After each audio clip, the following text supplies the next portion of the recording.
This Yeah, conference will I now see be that. recorded. I can see your screen. A, NSG के part में बस इतना ही है कि आपको अंदर जाना है किसी भी हाँ हाँ तो बस इतना ही करना था, ठीक है, क्योंकि मैंने एनएसजी के बहुत सारे नहीं दो क्वेश्चन तीन जो आ रहे हैं। ठीक है, दो तीन पॉइंट्स और हैं नेटवर्क सिक्योरिटी से रिलेटेड जिसको हम इन्वॉल्व कर सकते हैं कि अपने इन्वायरमेंट के अंदर जब हम नेटवर्क वीनेट तैयार करते हैं तो उसमें एनएसजी किस तरीके से रोल प्ले करता है।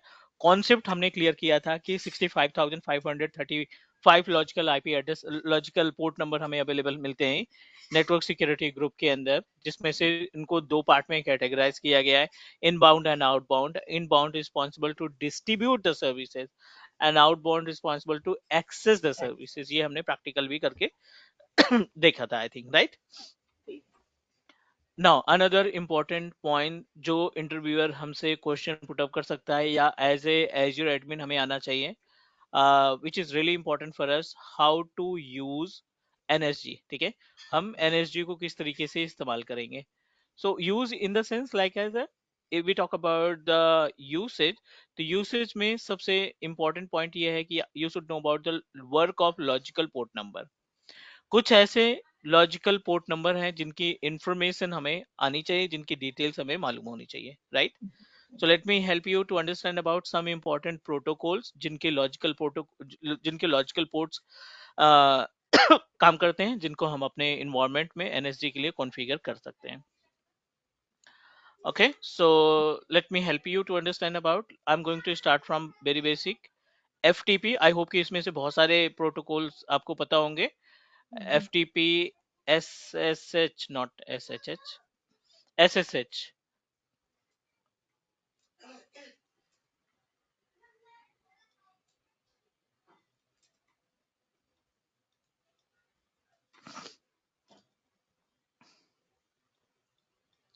We need to know about the concept of telnet. What is the use of telnet? Any idea? Telnet हम Telnet क्या करता है? क्या करते हैं, हम टेलनेट करके कम्युनिकेट करते हैं वीएम से। Telnet Sorry. या कम्युनिकेट करते हैं टेलनेट, क्या पता। हम्म। मेरे ख्याल में कम्युनिकेट करने के लिए telnet I forgot, totally forgot. Telnet में हम telnet protocol that provides DHCP.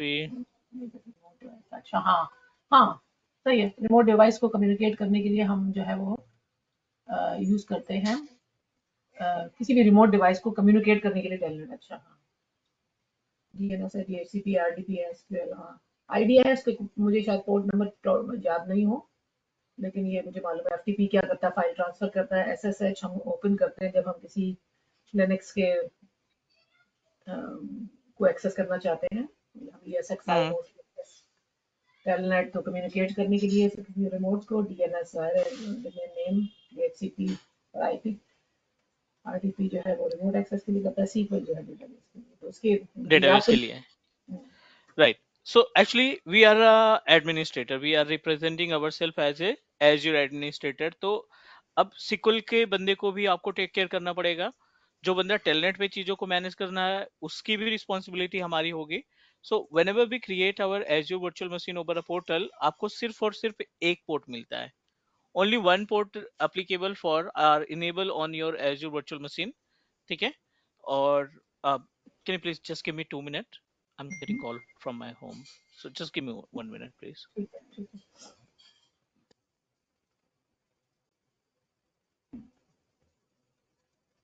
This conference will now be recorded.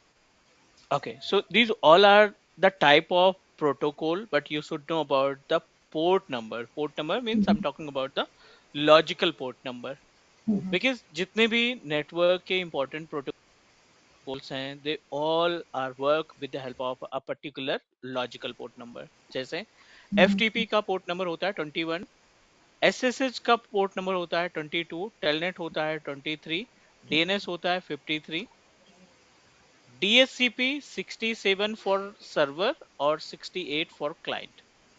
दो पोर्ट काम करते हैं। RDP होता है 3389 और सिक्वल होता है 1433।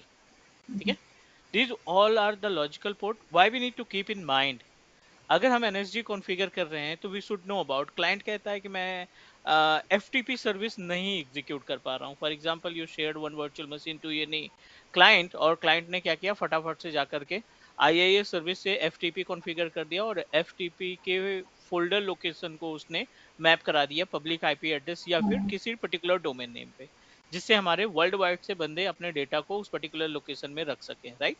Everything is okay, working properly, public IP काम कर रही है, एफटीपी सर्वर काम कर रहा है, आईएएस सर्वर उसको एग्जीक्यूट कर पा रहा है। बट अनफॉर्चुनेटली एफटीपी को जब हम बाहर से एक्सेस कर रहे हैं ना, तो कोई भी क्लाइंट, जैसे हमने कल एक प्रैक्टिकल देखा था कि हम अपनी वेबसाइट को जब ओपन कर रहे थे, अपने पब्लिक आईपी एड्रेस को यूआरएल पे टाइप कर रहे थे, तो उस केस में हमें page can not find option दिखा रहा था, एरर दिखा रहा था। Is that correct? Hmm, hmm. As it is we should know about, अगर क्लाइंट चीजों को डिस्ट्रीब्यूट कर रहा है तो आपके माइंड में होना चाहिए कि एफटीपी के लिए तो एनएसजी ओपन करनी पड़ेगी और एनएसजी में हमें पोर्ट नंबर 21 को ऐड करना पड़ेगा, then we are able to access the services. Hmm. Network security group में जाकर के ये पोर्ट जब तक हम ऐड नहीं करेंगे, जब तक हम अलाउ नहीं करेंगे, तब तक कोई भी क्लाइंट इस पर्टिकुलर सर्विस को कहीं से भी एक्सेस नहीं कर पाएगा। Is that correct? Yeah, it is correct, but before Azure हमारे एनवायरनमेंट में हम ये वाला ही काम करते हैं विंडो फायरवॉल पे। डेफिनेटली, अगर हम यहाँ पे एज्यूर की बात ना करके अपने ऑन प्रोमाइसेस इन्वायरमेंट की बात करें, तो ये लॉजिकल पोर्ट यूनिवर्सल हैं, ऐसा कोई मैटर नहीं है कि केवल ये एज्यूर के लिए काम करेगा, विच is applicable for all the platform. जो भी प्लेटफॉर्म्स हैं अपने पास, एज्यूर का, एडब्ल्यूएस का, गूगल क्लाउड का, ऑन प्रोमाइसेस में वीएमवेयर का या फिजिकल मशीन का, ये पोर्ट सभी के लिए अप्लीकेबल है। It is not applicable for the Azure only.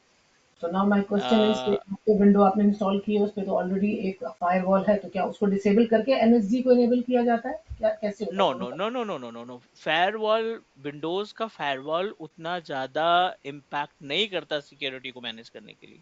हाँ, पॉलिसी। विंडोज फायरवॉल की जब हम बात करते हैं ना, it is not much secure to protect our Windows machine. ये छोटी छोटी सर्विसेज को मैनेज करने के लिए आप इस्तेमाल कर सकते हो, हाँ, ठीक हाँ। है ना? इससे बेटर तो हमारा डिफेंडर है, माइक्रोसॉफ्ट जो लेटेस्ट डिफेंडर आया है ना, वो माइक्रोसॉफ्ट फायरवॉल से बेटर है। बेटर क्या मतलब ज्यादा ऑप्शन है उसमें? ज्यादा ज्यादा सिक्योरिटी है, ज्यादा फीचर्स एडेड है, ज्यादा प्रोटेक्शन हमें प्रोवाइड करता है एनवायरनमेंट के अंदर। तो ये फायरवॉल की बात नहीं कर रहे हैं, फायरवॉल हम फिजिकल की बात कर रहे हैं, जो अपने एनवायरनमेंट में डिवाइस फायरवॉल की लगती है, उस डिवाइस की बात कर रहे हैं। कि आप बोल सकते हो कि वो उस पर्टिकुलर डिवाइस के अंदर, राइट, उस पर्टिकुलर डिवाइस के अंदर आपको क्या करना पड़ेगा, चेंजेस करने पड़ेंगे, पोर्ट को ऐड करने पड़ेंगे। अच्छा, तो ये एक मशीन के लिए नहीं है, क्योंकि एनएसजी तो हमने एक नहीं मशीन के नहीं लिए किया था ना कल। नहीं, मशीन में अपने पास न, अभी हम इंडिविजुअल मशीन पे कॉन्फ़िगर किए थे, आज हम और इसमें थोड़ा सा पॉइंट बढ़ाने वाले हैं नेटवर्क कि पे करेंगे। The NSG NSG is also applicable for the subnets. अगर आपने 50 कंप्यूटर बनाए हैं और आपको सेम सेटिंग्स प्रोवाइड करनी है, तो आप किस तरीके से इसको इस्तेमाल करेंगे? ठीक है। सो लेट जैसे me help you to understand about the concept of NSG. आपने एक एनएसजी तैयार किया, for example this is network security group, और इस नेटवर्क सिक्योरिटी ग्रुप में आपने इनबाउंड एंड आउटबाउंड दोनों पोर्ट को ऐड कर रखे हैं, ठीक है? आपने 3389 ऐड कर रखा है इन इनबाउंड, 21 ऐड कर रखा है आपने, 22 ऐड कर रखा है, ठीक है? इस तरीके से मल्टीपल पोर्ट्स को आपने अटैच कर रखा है। 22 ऐड कर रखा है, 23 जो रिक्वायरमेंट्स हैं वो हमने इसके इनबाउंड में पहले से ही कॉन्फ़िगर कर रखा। अभी अपने पास वीएम नहीं है, थिंक अबाउट इट। अभी अपने पास वर्चुअल मशीन्स नहीं है, हमने केवल इनबाउंड में जाकर के ये सारे पोर्ट्स को एक्टिवेट कर दिए। आपने ये नेटवर्क में ऑप्शन होता है हमारे पास नेटवर्क में एनएसजी का, सबनेट में एनएसजी एनएसजी का। आप डायरेक्टली सर्च करोगे, एनएसजी का फीचर अलग आ जाएगा। अच्छा, it's not related to the network. आप यहीं पे टाइप करोगे एनएसजी ना, तो ये आपको अलग से ऑप्शन प्रोवाइड कर देगा कि this is your network security group, ठीक है? ये फीचर, एक ये सर्विस सेपरेट है। विनेट में तो हम इसलिए ऐड कर रहे हैं, वर्चुअल मशीन में इसलिए ऐड कर रहे हैं क्योंकि कहीं ना कहीं इसका इम्पैक्ट अगर आपको देखना है, इसका रिजल्ट देखना है, तो वीएम से ही इसका रिजल्ट हमें फाइंड हो पाएगा। डायरेक्ट एनएसजी हम कैसे यूटिलाइज कर पाएंगे? क्लियर? हाँ, लेकिन मेरा फिर क्वेश्चन यही था कि एक अगर हमने वीएम पे लगाया है एनएसजी और वीएम पे हमारे पास ऑलरेडी एक फायरवॉल भी होता है, तो इस सूरत में हम फायरवॉल का ना विंडो ना, फायरवॉल का डिसेबल कर देते हैं। नहीं, फायरवॉल का जो है ना, उससे कोई फर्क नहीं पड़ता। विंडोज फायरवॉल को ऑन रखो, ऑफ रखो, उससे कोई इम्पैक्ट नहीं करेगा। NSG is a totally separate part. ठीक है, ठीक ठीक है। है। चलिए ये एक आपने अलग से बना दिया जगह, सही है। ठीक है, ये अभी किसी सिस्टम से अटैच नहीं है, हमने इसमें इनबाउंड जोड़ा और आउटबाउंड में सभी पोर्ट्स को ऑल आउटबाउंड पोर्ट अलाउ हम एक्सेस कर सकते ऑल। हैं आपसे। ठीक है, यहाँ पे हमने सबको अलाउ कर दिया कि एटलीस्ट क्लाइंट जो है हमारा ना, कुछ वो किसी भी मशीन को एक्सेस कर सकता है या किसी भी वेबसाइट को एक्सेस कर सकता है। इन केस ऑफ आउटबाउंड हमने इसको कर दिया अलाउ सभी के लिए। ठीक है। Is that okay? यस। ठीक है, now let's talk more about it. अभी तो ये हमारे पास एनएसजी, सिर्फ एनएसजी है। ठीक है, अब एनएसजी के कोर फीचर्स को समझने की कोशिश करते हैं कि एनएसजी हमारा क्या क्या टास्क परफॉर्म कर सकता है in case of real environment. यहाँ पे अपने एक मल्टीपल वीएम्स हमने तैयार कर दी। Multiple VMs we have like VM1, VM2, VM3, इस तरीके से N number of virtual machine are available. कितनी भी वर्चुअल मशीन हमने तैयार कर दी। ठीक है, single NSG you can use with multiple computer, पहली चीज।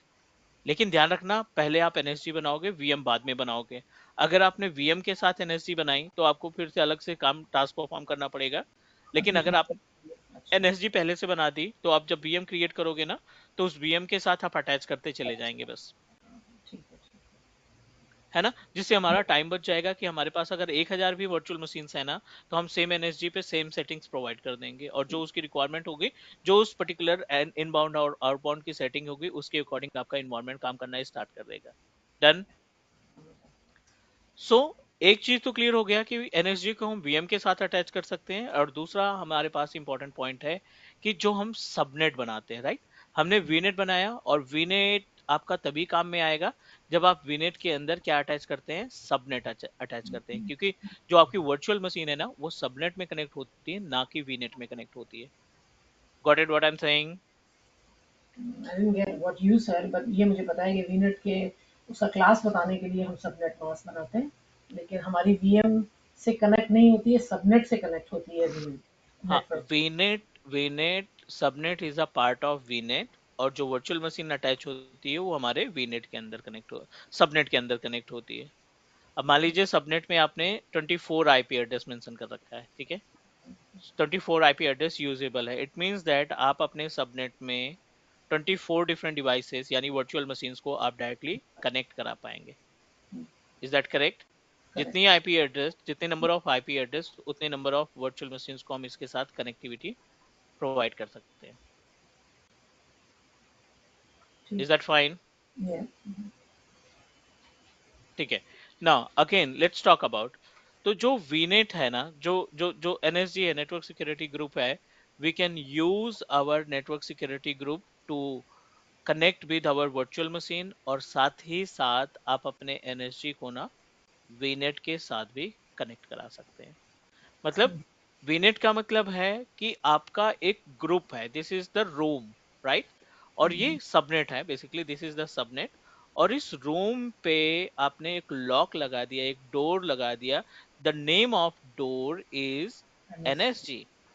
ठीक है, सो whenever we talk about the subnet or NSG of our subnet, which is considered as a, whenever we talk about the NSG of our subnet, which is considered as a, कि ये single जो door है ना, ये single NSG है, वो multiple machines को handle कर रहा है। तो कितनी एनएसजी लगेगी? एक एनएसजी आपने पूरे गेट पे लगा दी, और दूसरी एनएसजी आपने किस पे लगा दी?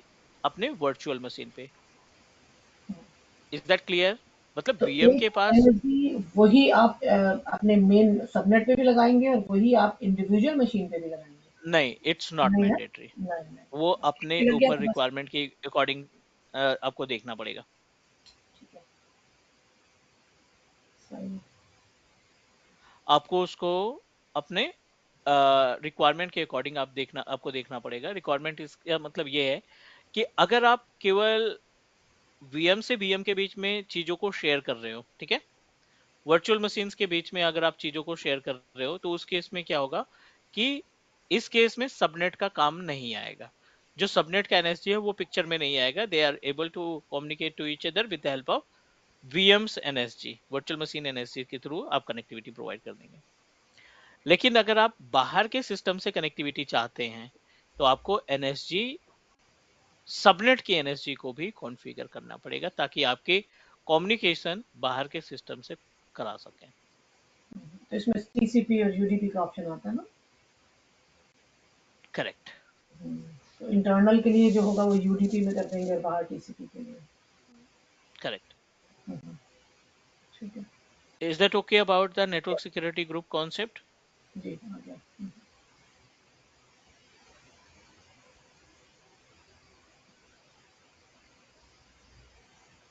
ठीक है, ये नेटवर्क सिक्योरिटी ग्रुप की बात हो गई। और वीनेट में क्या क्या पॉइंट्स हम डिस्कस कर सकते हैं, क्या क्या चीजें हो सकती हैं नेटवर्क सिक्योरिटी, सॉरी वीनेट के केस में, एज्योर नेटवर्किंग के केस में।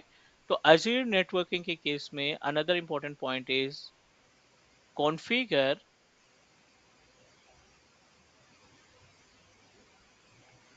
Private and public IP address. ठीक है, private and public IP address.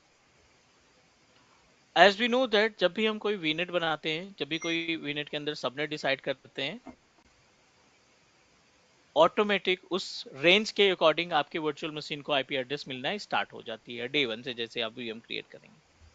लेकिन ये जो वीएम को आईपी एड्रेस मिलती है ना, पब्लिक और प्राइवेट दोनों की बात कर रहे हैं, ये दोनों ही public IP address and private IP address क्या होते हैं? डायनेमिक होते हैं। ठीक है, what is dynamic IP address? एक डायनामिक होता है और एक स्टैटिक होता है। तो स्टैटिक जो है वो आप मेंशन करते हैं डायनामिक ऑटोमेटिकली डीएचसीपी से आता है।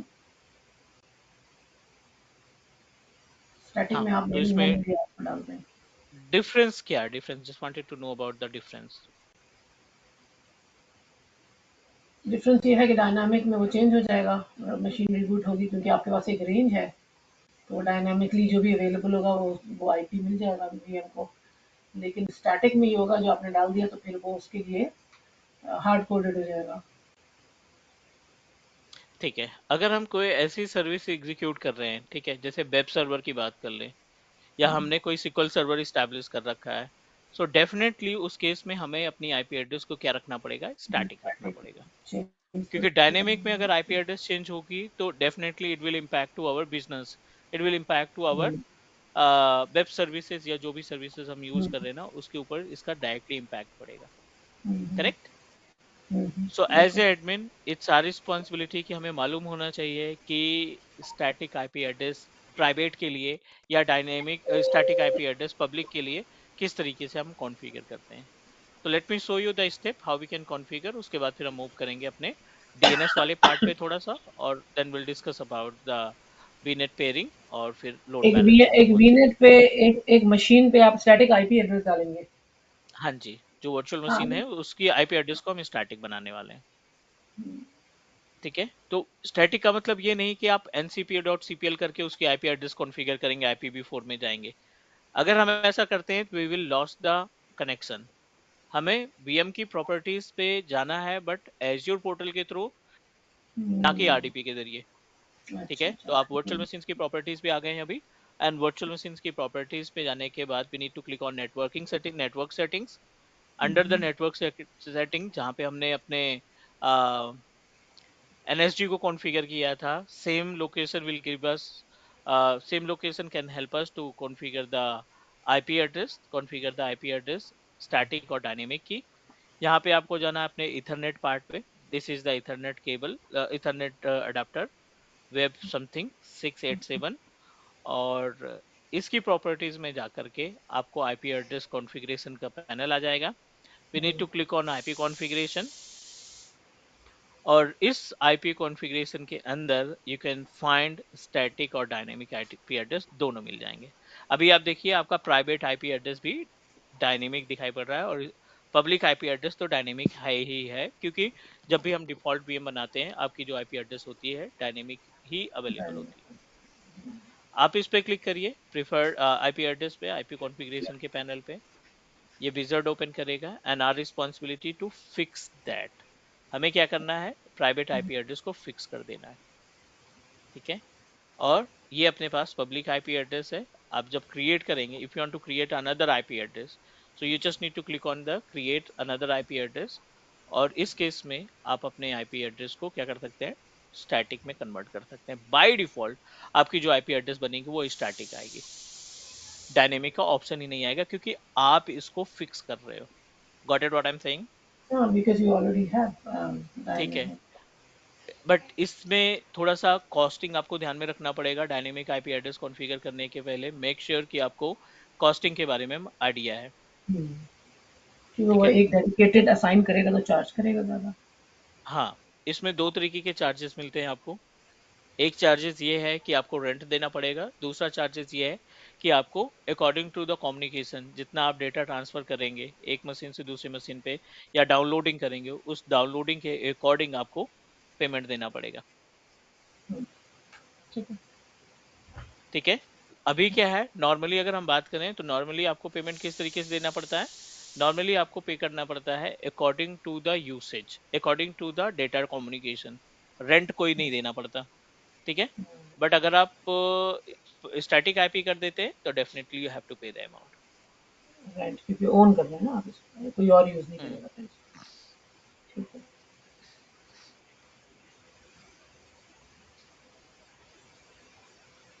ठीक।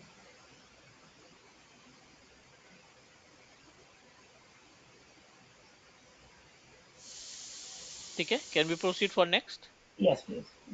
These two options can help us to configure the IP address, public IP address और प्राइवेट आईपी एड्रेस को स्टैटिक बनाने के लिए हम ये मेथड इस्तेमाल करते हैं। Same option can give us to configure the DNS. So what do you think about DNS? ये डोमेन नेम सर्विस है और इसके अंदर भी अगर आप ये कम्युनिकेशन करने के लिए आपकी नेटवर्क में यूज़ होता है।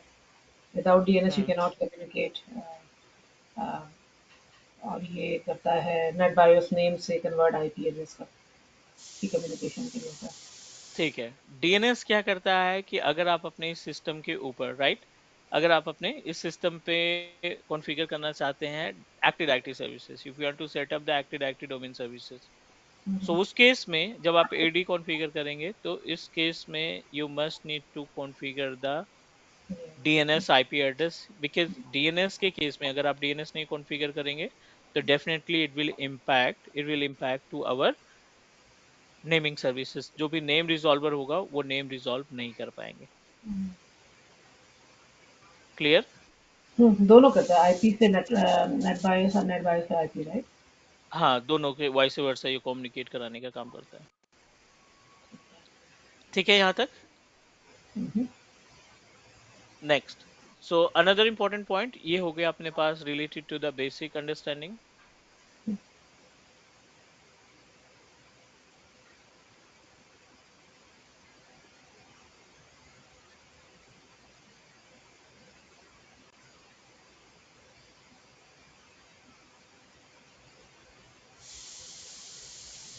Next, let's talk about the another point, the another options that we have, like as हमारे पास पूरा क्या है कोर्स का कि हम क्या-क्या इसमें करें? आपके पास इसका कोई एक इंडेक्स बना हुआ है कि क्या इसमें कवर करते हैं हम? या माइक्रोसॉफ्ट हाँ की तरफ से कोई है कि क्या हाँ है? हाँ, माइक्रोसॉफ्ट का है, मैं लिंक भेज दूंगा आपको, कंटेंट क्या ठीक है, ठीक क्या है। क्या टॉपिक्स हमें कवर करना है वो हम कंटेंट आपको भेज देंगे। 5 तो बता दिए आपने, बेसिक तो बता दिए कि कंप्यूट है हाँ, और ये नेटवर्क है। मॉड्यूल 5 मॉड्यूल तो हमें कवर करने ही करने हैं, ये तो है ही है कॉमन की आपका एडी का पार्ट, स्टोरेज का पार्ट, नेटवर्किंग का, कंप्यूट का और backup and backup and monitoring system. Monitoring, मगर बैक इसके अंदर जो मॉनिटरिंग, इसका ब्रेकआउट जो है ना वो हाँ हाँ, ठीक है, दे दीजिएगा आप। ठीक है। सो ये हो गया अपने पास, और अगला टॉपिक हम अभी मूव कर रहे हैं इसी नेटवर्किंग के केस में, विच इज वीनेट पेयरिंग। अभी हमने वीनेट के बारे में डिस्कस किया था लास्ट क्लास में। Now it's time to know about the concept of VNet peering. So थोड़ा सा डिस्कस कर लेते हैं कॉन्सेप्ट कि वीनेट पेयरिंग काम कैसे करता है, and after that will proceed for the practical implementation. ठीक है, वीनेट, आई होप कि वीनेट में कोई क्वेश्चन आपका है तो please let me know, we can discuss, and now we can proceed for the VNet pairing services. Any question about the VNet? नहीं, proceed करने दो, क्वेश्चन होगा तो मैं पूछ लूँगी।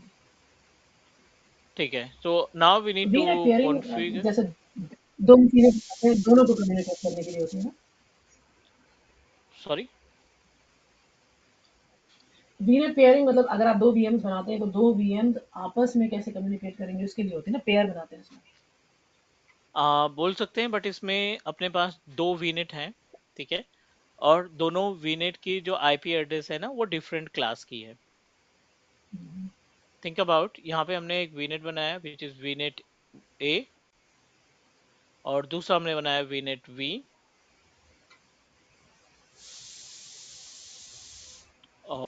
और this one is VNet V. हर एक की आईपी एड्रेस हमने सेपरेट रख रखी है। इसमें 192.168.1.0/25।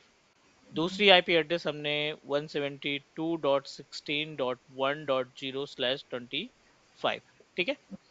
अलग अलग क्लास की आईपी एड्रेस देने का मतलब है कि जब आप इंस्टेंस क्रिएट करोगे, जब इसमें आप वर्चुअल मशीन तैयार करोगे ना, तो आपकी वर्चुअल मशीन्स भी सेम क्लास की आईपी एड्रेस को प्रोवाइड करेंगे, right. The same IP address you will find in our Azure virtual machine according to the VNet. Second, VNet will give you the IP address, virtual machines की जो IP address होगी 172 हमने decide कर रखा है, तो definitely इसकी जो स्टार्टिंग होगी 172 से होगी, 172.16 या जो भी रेंज आपने दे रखा है, 172.16.1. समथिंग लाइक 4 या 5। अब जब भी हम दो अलग अलग क्लास की आईपी एड्रेस बेस्ड मशीन को कम्युनिकेट कराते हैं, तो वो पॉसिबल नहीं है नॉर्मली। अगर दो अलग अलग क्लास है, एक क्लास ए की है आईपी एड्रेस, दूसरा क्लास बी की आईपी एड्रेस की कंप्यूटर हमने कॉन्फ़िगर कर रखी है, वर्चुअल मशीन कॉन्फ़िगर कर रखी है, and trying to make a communication, अगर उनके बीच में पिंग कराने की कोशिश कर रहे हैं, तो we are unable to ping each other. हम दोनों में कम्युनिकेशन नहीं इस्टेब्लिश कर सकते। ठीक है, ये समझ में आ गया। क्लास का मतलब है सबनेट मास्क अलग होगा दोनों का। क्लास जो हम वीनेट में देते हैं, सबनेट मास्क उसके बाद आता है। हाँ, तो सबनेट क्लास का मतलब subnet mask will be different ना, क्योंकि उसमें तो बी क्लास का हाँ, होगा। सबनेट मास्क, वीनेट वीनेट या सबनेट मास्क दोनों उसके डिफरेंट है एक दूसरे से। हम्म, हम्म, हम्म, ठीक है, तो नाउ लेट्स टॉक अबाउट कि अगर ये प्रॉब्लम है तो इस प्रॉब्लम को कैसे रिजॉल्व करेंगे। और इस प्रॉब्लम को रिजॉल्व करने के लिए बेसिकली हमें क्या करना पड़ेगा, we need to add the VNet peering option. ठीक है, बहुत से कंफ्यूजन रहते हैं कि वीनेट कहाँ कहाँ पे काम करेगा, कौन कौन से कंडीशन पे काम करेगा। तो let me help you to understand about कि वीनेट पेयरिंग जो है वो किस किस सिचुएशन में टास्क परफॉर्म कर सकता है। मान लीजिए ये आपका वीनेट है, सोर्स वीनेट है, और इस सोर्स वीनेट को आपने क्रिएट कर रखा है may be in the location of central US, ठीक है। हम्म, आपने इसको इसको कॉन्फ़िगर कर रखा है सेंट्रल यूएस के लोकेशन में, और दूसरा वीनेट आपने बना रखा है मे बी सेंट्रल कनाडा में, हम्म, ठीक है। एक सेंट्रल यूएस में, दूसरा सेंट्रल कनाडा।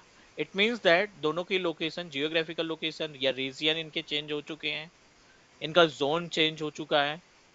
एक कंडीशन और लगाते हैं, एक वीनेट आपने बनाया है may be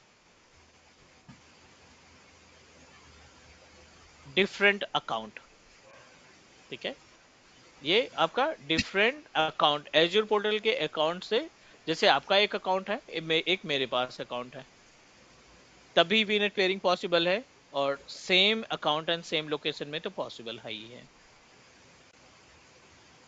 same same account या सेम लोकेशन में अगर आपने वीएम क्रिएट कर रखी है, तभी वो पॉसिबल है।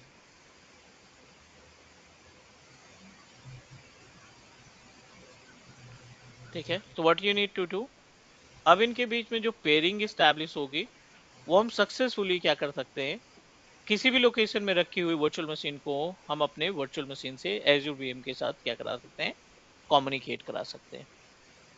Is that clear? ये कहाँ करेंगे हम पेयरिंग, नेटवर्क में जाके करेंगे? हाँ, वो तो प्रोसीजर अभी देखेंगे ना, कॉन्फ़िगरेशन। अभी तो हम कॉन्सेप्ट कॉन्सेप्ट देख हाँ, रहे हैं। हाँ। नहीं, मैं पूछ रही हूँ कि किस जगह करेंगे? इस इससे ये लग रहा है कि आप वीनेट सेंट्रल यूएस में इसको करेंगे। ठीक है, मुझे समझ आ गया कि पेयरिंग करने के बाद इन सारों को कम्युनिकेट, इसमें डिफरेंट आईपी हैं, सेम आईपी है, हम्म सबनेट मास्क से डिफरेंट है, मगर इसमें हम लगाएंगे। ठीक है, so now I am going back to the Azure portal, और यहाँ पे हम एज्योर पोर्टल पे अपने पुराने वाले वीनेट और उसकी वर्चुअल मशीन को हमने डिलीट नहीं किया क्योंकि वीनेट पेयरिंग का प्रैक्टिकल करना था। So let me open the VNet peering, the VNet that we have already created. कहाँ पे मिलेगा हमें? वीनेट वाले पार्ट में मिलेगा। So we need to open networking और वीनेट वाले ऑप्शन में जाते हैं।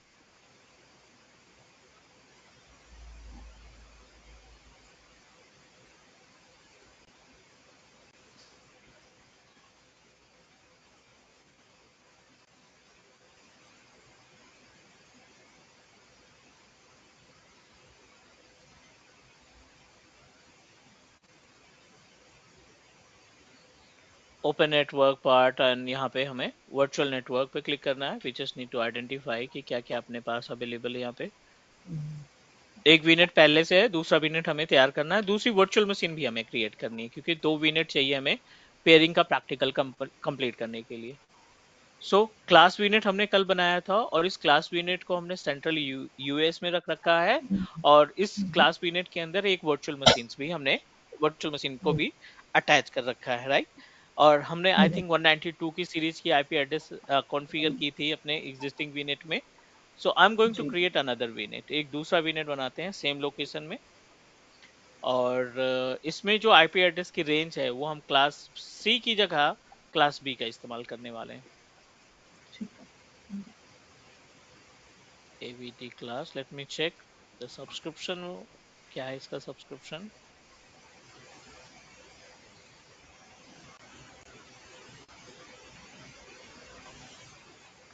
ठीक है, ऑल गुड।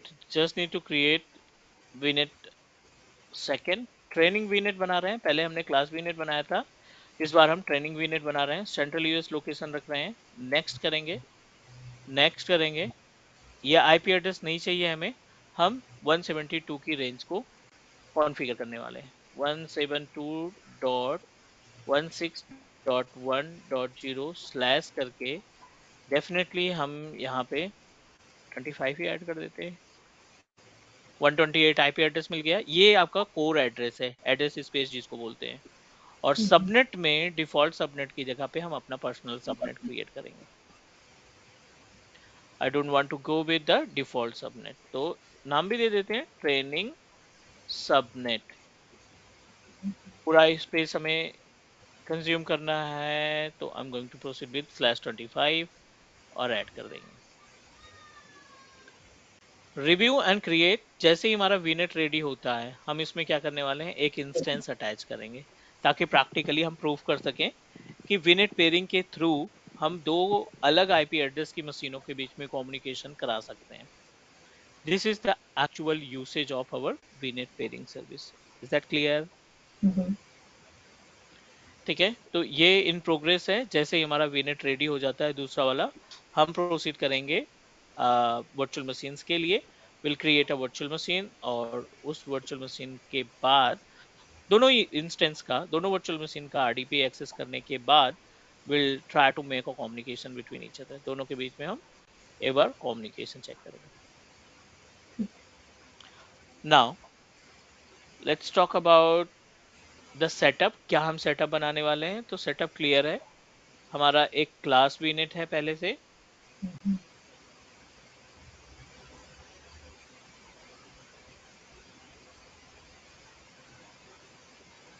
और दूसरा हमने एक वीनेट तैयार रखा है which is name of training वीनेट।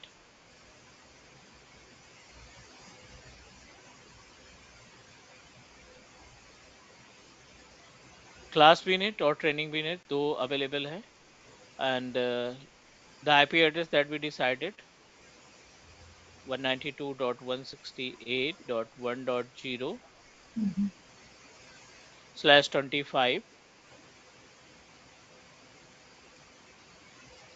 and 172.16.1.0, और इसमें हमने सेम आईपी एड्रेस की रेंज दे रखी है। इट मीन्स दैट जो भी इंस्टेंस बनेगा, जो भी वर्चुअल मशीन हमारी क्रिएट होगी, अगर हम क्लास वीनेट की बात करें तो डेफिनेटली ये 192 की आईपी एड्रेस को यूज करेगा।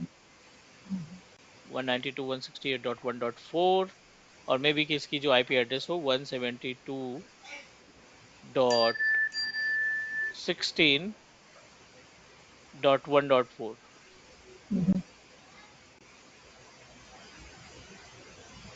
अब इनके बीच में कम्युनिकेशन करने के लिए बाय डिफॉल्ट तो इनके बीच में कम्युनिकेशन पॉसिबल ही नहीं है, क्योंकि दोनों की जो आईपी एड्रेस है ना, वो पॉसिबल ही नहीं कि आपस में कम्युनिकेट कराएं। तो पेयरिंग कैसे करते हैं वो प्रैक्टिकली देखेंगे। सबनेट नॉट वैलिड सबनेट, ऐसा क्या हुआ इसमें?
Provide the name of our subnet. size.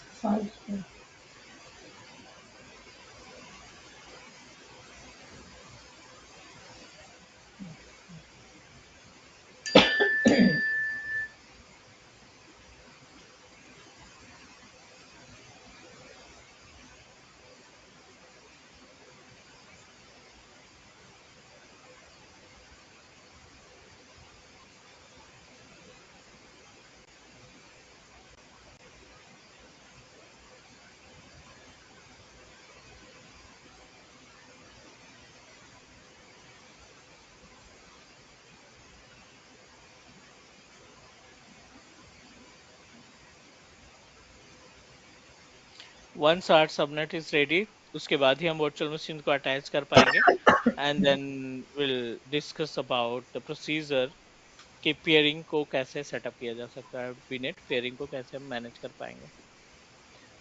तो वाइल इट इज रनिंग, ये जो कॉन्सेप्ट हमारे यहाँ रिसोर्स ग्रुप का होता है जिसके नीचे अंदर आप वीएम और नेटवर्क और डिवाइसेस एवरीथिंग बनाते हैं, इस केस में पेयरिंग में कोई उसका कॉन्सेप्ट आएगा कि किस रिसोर्स ग्रुप में होना चाहिए या नहीं? नहीं नहीं, एक ही अभी में हमने होना चाहिए पहले तो it's not mandatory. Mandatory? Okay, हम यहाँ पॉसिबल पे है। ऑलरेडी मेंशन कर चुके हैं, कि बीनेट कहाँ कहाँ पे काम करेगा। डिफरेंट लोकेशन में, डिफरेंट अकाउंट में, सेम अकाउंट में, हर जगह पे बीनेट पेयरिंग काम करेगा। ठीक है। ठीक है ना?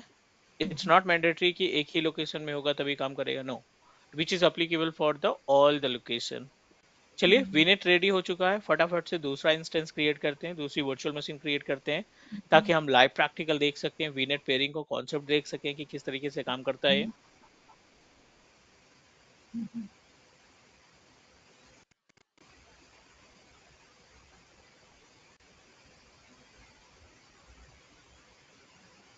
नॉर्मल कोई सी भी वीएम एक क्रिएट कर लेते हैं। वेब ऑलरेडी बना है, वेब 2 हम बना देते हैं। I don't want to create any kind of availability set. Trusted VM में प्रॉब्लम होती है, कॉस्ट ज़्यादा है, इस वजह से हम स्टैंडर्ड पे जा रहे हैं। और विंडोज सर्वर 2016 ऑपरेटिंग सिस्टम हम यहाँ पे रख रहे हैं। 2 core processor 4 gig of RAM. अरे कम गया।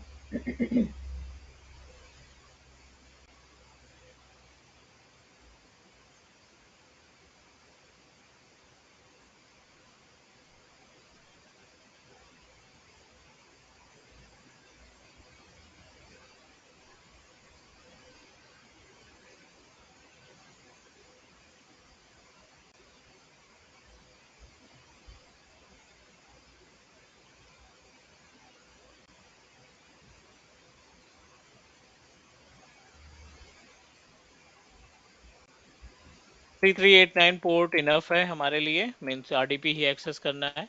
हमें ध्यान रखना है कि जो वर्चुअल मशीन है उस वर्चुअल मशीन के अंदर उस वर्चुअल मशीन को हम अपने सेकेंड वीनेट के अंदर रखेंगे ताकि हम पेयरिंग कर सकें। क्लास वीनेट में रखेंगे तो ऑटोमेटिक कम्युनिकेट होगा, इस वजह से हम इसको टैग कर रहे हैं ट्रेनिंग वीनेट के अंदर। And proceed with management, review and create.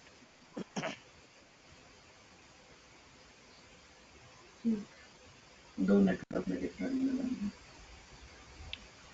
Meanwhile, let me turn on the existing virtual machine that we have already created, जो पुराने वाले सबनेट में अवेलेबल है, उसको हम एक बार क्लिक कर देते हैं। टर्न ऑन करके इसका आरडीपी एक्सेस कर लेते हैं। जैसे ही हमारा सेकंड इंस्टेंस रेडी होता है, will take the RDP of second instance as well, and then will try to make a communication without peering, और फिर विद पेयरिंग देखेंगे कि क्या इम्पैक्ट पड़ता है हमारे इंस्टेंसेस के कम्युनिकेशन करने में। ठीक है।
It is in progress, so once our system is ready, I'll take the RDP.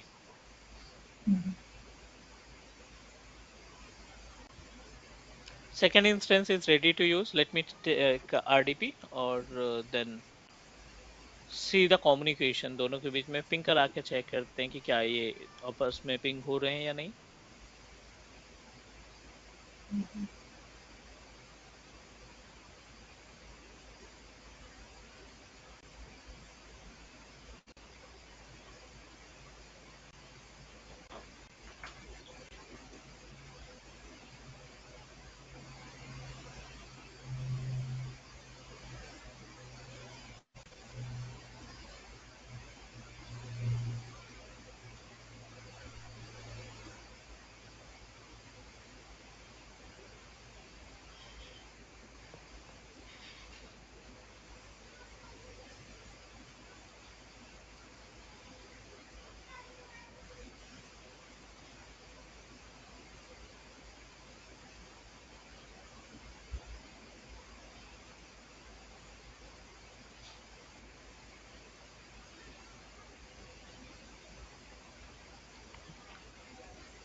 Okay, so both instances are ready to use.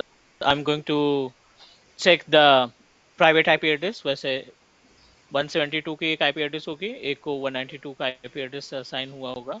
So let me open CMD and type IP config 192.168.1.4 है ना, और दूसरे instance की IP address verify करते हैं. IP config 172.16.1.4. चलिए cross communication करते हैं. Ping space 192.168.1.4 -t continue pinging के लिए. ठीक है, नहीं हो रहा. और दूसरे सिस्टम पे जाकर के इसको कम्युनिकेट कराते हैं 172 की मशीन को.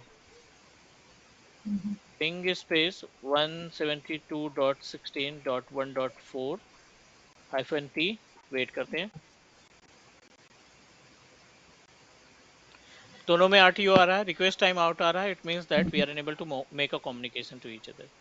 चलिए एक एक स्टेप पे ट्रबल शूटिंग देखते हैं. पहले तो इनका फायरवॉल बंद करते हैं. समटाइम व्हाट हैपन कि अगर फायरवॉल टर्न ऑन है ना तो ये कम्युनिकेशन नहीं करने देते हैं. चलिए ये चेक कर लेते हैं कि फायरवॉल हम एक बार टर्न ऑफ करके देख लेते हैं दोनों कंप्यूटर का क्या कोई इम्पैक्ट होता है या नहीं. सो एक का हमने टर्न ऑफ कर दिया. Let me turn off for another computer as well. Firewall dot cpl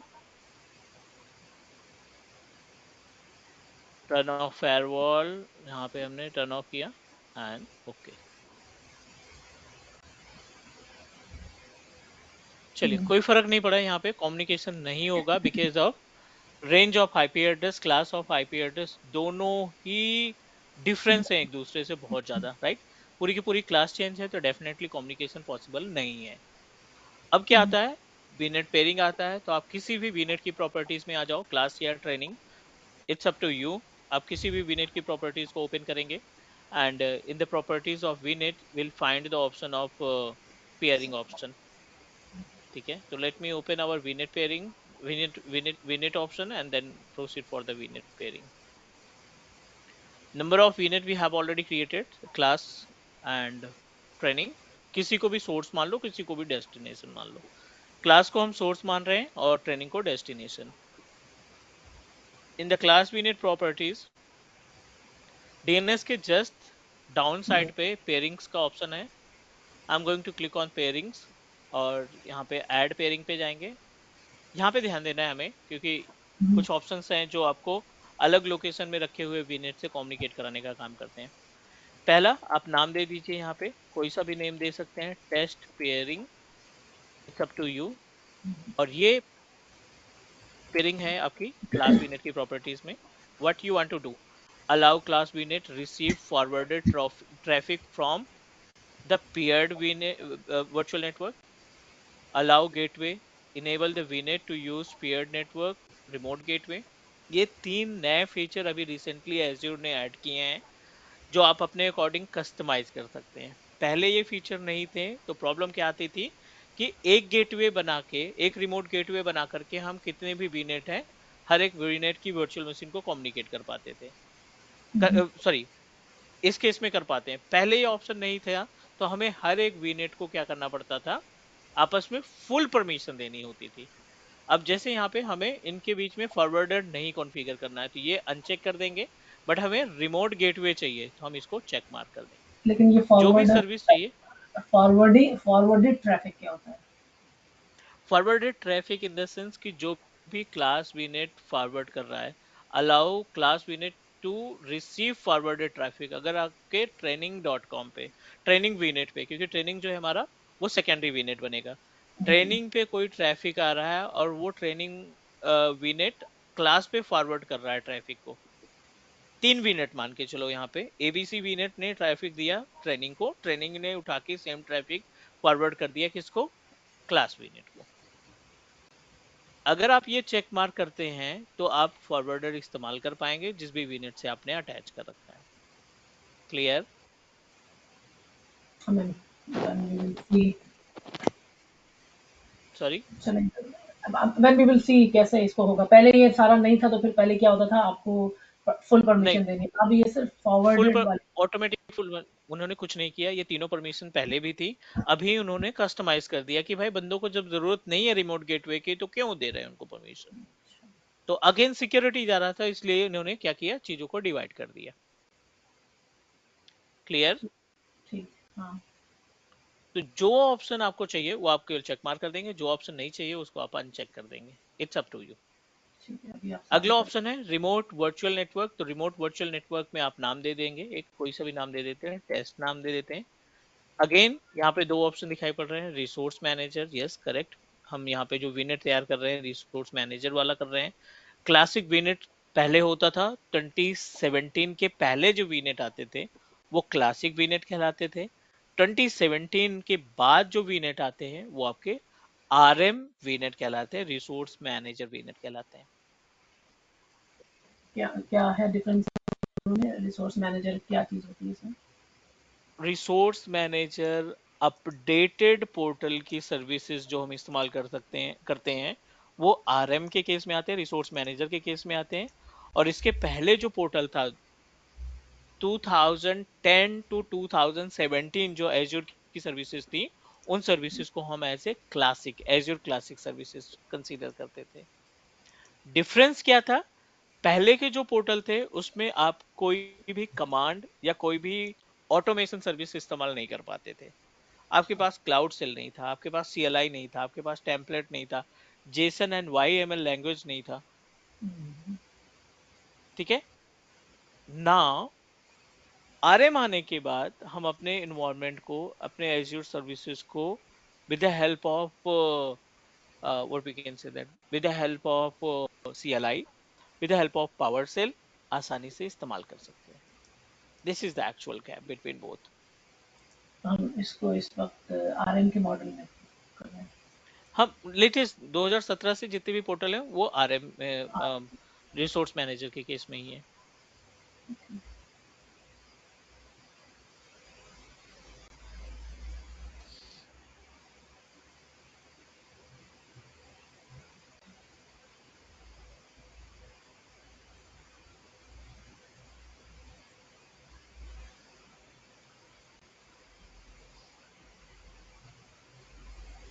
ठीक है, यहाँ पे हम नाम दे देते हैं कोई सा भी। ये वही वाला चल रहा है ना, बंद हो गया था ना, कोई नया तो नहीं नहीं, वो ऑटो, वो रिफ्रेश हुआ पेज तो ऑटोमेटिक ये लॉग आउट हो जाता है। है? हमने रिसोर्स मैनेजर रख लिया ठीक ऑप्शन। है, यहाँ पे आप सेलेक्ट करेंगे ट्रेनिंग वीनेट, क्योंकि आप ऑलरेडी क्लास की प्रॉपर्टीज में है, तो जो हमारा सेकेंडरी वीनेट सेकंड होगा चॉइस वो है। ट्रेनिंग होगा। ठीक है, ये हमने ऑप्शन को अलाउ किया ताकि दोनों में कम्युनिकेशन हो सके। अभी भी आरटीओ आ रहा है दोनों मशीनों में। एक बार इसको ऐड करते हैं और इंतजार करते हैं थोड़ा सा।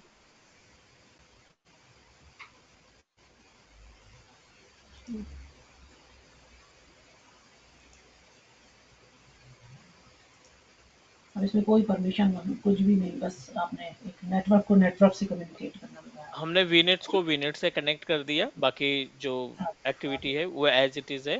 अब आप देखिए दोनों के बीच में कम्युनिकेशन सेटअप हो चुका है, मीन्स रिप्लाई आना स्टार्ट हो गया। वीनेट पेयरिंग काम करना स्टार्ट कर दिया। दोनों आपस में कम्युनिकेट करेंगे प्राइवेट आईपी एड्रेस के थ्रू। क्लास बी की आईपी सी को, सी की आईपी बी को आपस में कम्युनिकेट करना स्टार्ट कर दिया। This is the concept of VNet pairing. Is that clear? Clear. ठीक है, ये अपने पास हुआ वीनेट पेयरिंग का कॉन्सेप्ट। अगर हमारे पास मल्टीपल लोकेशन में वर्चुअल मशीन अवेलेबल है, हर एक वर्चुअल मशीन दूसरे वीनेट से कनेक्टेड है और आपस में कम्युनिकेट करना चाहते हैं हम, so definitely we can proceed with this particular option. इस पर्टिकुलर फीचर का इस्तेमाल करेंगे to make a communication between two different network based machine, two different VNet based computers. कोई और क्वेश्चन, कोई ये डाउट यहाँ तक? नहीं नहीं, डाउट तो कोई नहीं है, लेकिन ये कि ये किस लेवल तक कम्युनिकेट कर रहा है? सिर्फ ये अभी तो हमने पिंग चेक किया, दोनों पिंग कर रहे हैं।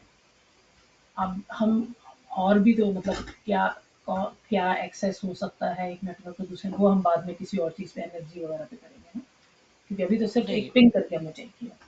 हम्म जितने भी सर्विस रिलेटेड चीजें हैं वो हम ऑलरेडी डिस्कस कर चुके हैं कि अगर हमें सर्विस को ट्रांसफर करना है एक मशीन से दूसरे मशीन में, NSG come into the picture. यही मैं कह रही inbound outbound coming to the picture. तो वो जो डिपार्टमेंट है एनएसजी का, वो रिस्पॉन्सिबल होता है कि हम कितनी सर्विसेज इसके डिस्ट्रीब्यूट करना चाहते हैं और कितनी तरीके की सर्विसेज हम एक्सेप्ट करना चाहते हैं। तो वो वाला पार्ट जो कवर होगा वो आपका एनएसजी में कवर होगा। थी। बेसिक कम्युनिकेशन तो है, एनएसजी क्या करेगा अगर ये पेयरिंग ही नहीं होगी ना, पेयरिंग जरूरी है पहले। ठीक है, पहला जो जो जो कॉन्सेप्ट है वो है पेयरिंग का। दूसरा कॉन्सेप्ट है नेटवर्क सिक्योरिटी ग्रुप का, और एनएसजी के थ्रू ही हम आपस में क्या कर पाएंगे, कम्युनिकेट कर पाएंगे। We don't have any other option, क्योंकि एनएसजी भी तभी काम करेगा ना जब पिंग करेगा। बिल्कुल हाँ, पिंग तो पहले ही है ना, तो पहले पिंग हो फिर एनएसजी है ना, आएगा। पहला ये जो एजेंडा है हमारा वो है कि एटलीस्ट मशीनें आपस में पिंग हो। उसके बाद फिर आपस में हम इनके बीच में सेटअप कर सकते हैं कि ठीक है हमें कौन सा डेटा चाहिए, एफटीपी चाहिए, टेलनेट चाहिए, एसएसएच चाहिए, राइट। तो वो हम सेटअप करेंगे बैकएंड में। क्लियर। सही है। नेटवर्क का ये चौथा पार्ट था, पांचवा टॉपिक था नेटवर्किंग से रिलेटेड। पहले हमने वीनेट देखा, फिर एनएसजी देखा, फिर डीएनएस देखा। उसके बाद public and private IP address को स्टैटिक करने की कोशिश की, प्रोसीजर सीखा, वीनेट पेयरिंग कंप्लीट किया। अब हम नेटवर्किंग के और दूसरे टॉपिक पे मूव करने वाले हैं, विच is really important for us. I am talking about the load balancers. ठीक है, कुछ तरीके के लोड बैलेंसर हैं जो एज योर एडमिनिस्ट्रेटर को आने चाहिए। ठीक है, तो I am going to help you to understand about the concept of load balancer, क्या करता है लोड बैलेंसर, कैसे हम चीजों को इम्प्लीमेंट करते हैं, वो हम यहाँ पे डिस्कस करने वाले हैं। ठीक है, but before that let's take a small break. एक 10 मिनट का ब्रेक लेते हैं, then connect again and then discuss about the load balancer. तो आपकी फाइन। आपके इसके क्या टाइम आ रहा है? हाँ हाँ फाइन, 7:38 आ सेवन रहा है। फोर्टी 7:38। हाँ, तो 7:45 पे करें। 7:38, 7:47, 7:50 पे कनेक्ट करते हैं। चलो ठीक है, 7:50 पे करते ठीक है। हैं। This conference will now be recorded.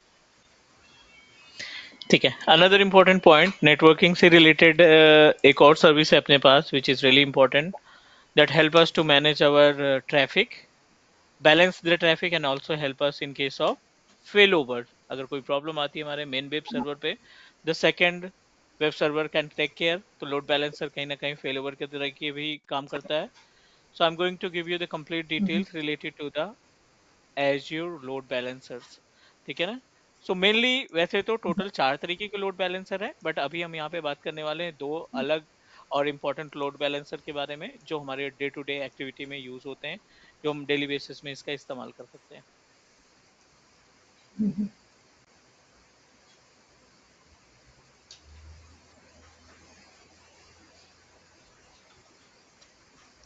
So let me help you to understand about the concept. Concept क्या कहता है लोड बैलेंसर का, उसके बाद फिर बात करते हैं हम प्रोसीजर का और प्रेडिकेट का। सो what do you think about the load balancer, आपके अकॉर्डिंग लोड बैलेंसर क्या है? तो लोड बैलेंस करता है ये, जैसे कि आपने बोला कि हम्म। वेब सर्वर है, तो एक तो ये है कि उस पे हम्म। कनेक्शन आ रहे हैं और नंबर ऑफ कनेक्शन बहुत ज़्यादा हैं, तो हम उसको बैलेंस करने के लिए एक और बना देते हैं वेब सर्वर, और आधा ट्रैफिक वहाँ चला जाता है, तो लोड उसका बैलेंस हो जाता है। दूसरा ये है कि भाई वो आपके पास एक पे एक डाउन हो गया, तो आपने दो आइडेंटिकल बना लिए हैं, एक डाउन हो गया तो लोग उस पे दूसरे पे कनेक्शन हो गया उनका। तो इससे जो है वो क्या बताया था आपने, तो उसका दूसरा उसका फीचर ये होता है कि वो उसको फेल ओवर। फेल ओवर के लिए भी काम आ जाएगा आपको। ठीक है, कि अगर इन केस एक सिस्टम हमारा डाउन हुआ है तो लोड बैलेंसर जो है जो रिमेनिंग कंप्यूटर्स हैं, जो रिमेनिंग सिस्टम हमारा रन कर रहा है, उससे सारी सर्विसेज को ये आगे फॉरवर्ड कर देगा, मींस हम्म, वेबसाइट को एक्सेस करने के लिए। ठीक है। तो load balancer can work just like, हमने यहाँ पे 2 इंस्टेंस क्रिएट करने हैं। I am going to create 2 different instance, तो 2 अलग वर्चुअल मशीन को हमने सेटअप किया। Basically it's not only virtual machine, आप बोल सकते हो कि ये हमने वेब सर्वर 1 सेटअप किया है और दूसरा हम यहाँ पे वेब सर्वर 2 सेटअप करेंगे।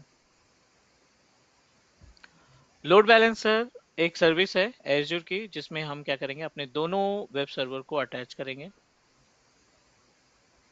और एलबी के अंदर इसकी खुद की पर्सनल एक आईपी एड्रेस होगी, लोड बैलेंसर की खुद की पर्सनल आईपी एड्रेस होगी। इस पर्सनल आईपी एड्रेस को, पब्लिक आईपी एड्रेस को जो लोड बैलेंसर की पब्लिक आईपी एड्रेस है, इसको हम एसोसिएट करेंगे डोमेन के नेम से। जो भी हमारा बिजनेस का नेम होगा उस नेम से डोमेन परचेज करेंगे और इस आईपी एड्रेस को अपने डोमेन के साथ कनेक्ट कराने का काम करेंगे। नाउ ये तो एज्योर की सर्विसेज हो गई। अब जो यहाँ पे ऑन प्रोमाइसिस पे क्लाइंट्स हैं, जो ऑन प्रोमाइसिस पे सिस्टम्स वगैरह लगे हैं, यूजर्स हैं हमारे पास, मोबाइल यूजर है या टैबलेट यूजर है, जो भी हमारी वेबसाइट को एक्सेस करना चाहते हैं इंटरनेट के थ्रू, हर एक की रिक्वेस्ट हमारे डायरेक्टली पहले तो लोड बैलेंसर के पास आएगी। Multiple users try to log in our website, multiple user हमारी वेबसाइट को चेक करना चाहते हैं, डॉक्यूमेंट या इसका कंटेंट देखना चाहते हैं। सो उनका रिक्वेस्ट सबसे पहले डोमेन पे आएगी, मींस डोमेन नेम होगा। डोमेन नेम क्या करेगा, इसको ट्रांसफर करेगा लोड बैलेंसर पे। लोड बैलेंसर क्या करेगा, आइडेंटिफाई करेगा, क्योंकि इसमें कई सारे एल्गोरिथम चलते हैं to access the data. Round robin चलता है, एक्टिव पैसिव चलता है, ठीक है ना, एंड 50-50% चलता है, वो आप अपने अकॉर्डिंग ये बाय डिफॉल्ट सेट करता रहता है। मान लीजिए अचानक से यहाँ पे 1000 रिक्वेस्ट आई, ठीक है। 1000 रिक्वेस्ट का मतलब है कि लगभग 1000 बंदों ने आपकी वेबसाइट को ओपन किया at a same time. Popularity अच्छी होने की वजह से 1000 बंदों ने हमारी इस वेबसाइट को 1000 बंदों ने एक्सेस किया। अब as we discuss, load balancer क्या करता है, हर एक तरीके के टास्क परफॉर्म करता है। ये बैलेंस को लोड भी करता है ट्रैफिक को मैनेज करने के लिए, और स्पीड को भी मेंटेन करता है। तो ये क्या करेगा, राउंड रोबिन करेगा। 500 ट्रैफिक, 500 रिक्वेस्ट पहले वेब सर्वर को भेज देगा और 500 रिक्वेस्ट दूसरे वेब सर्वर को भेज देगा।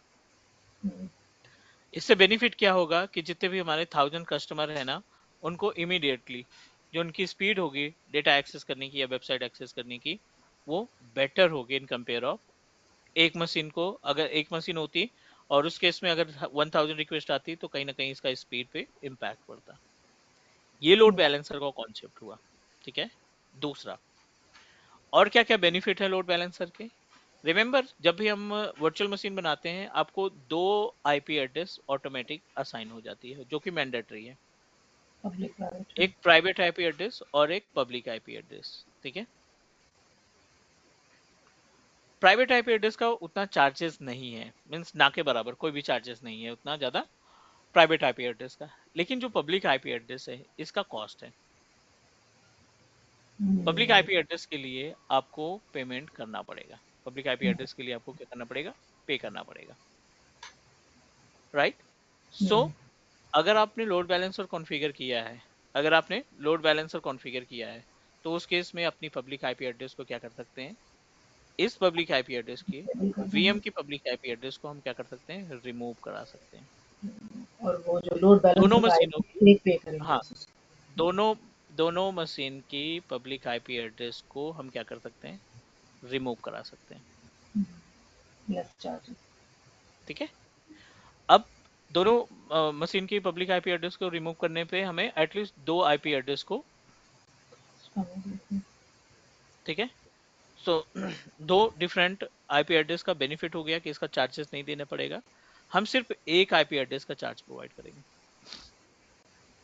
क्लियर, जो कि पब्लिक आईपी एड्रेस से जुड़ा हुआ है। तो ये तो स्ट्रक्चर हुआ कि हमारा लोड बैलेंसर काम कैसे करता है, ठीक है, कि एलबी हमारा किस तरीके से टास्क परफॉर्म करता है। सेकेंड, अब बात आती है प्री रिक्विजिट्स की, कि आप अपने प्रैक्टिकल को इम्प्लीमेंट करने के लिए क्या क्या चीजें यहाँ पे इन्वॉल्व करेंगे। बेसिक्स ऑफ कॉन्सेप्ट है,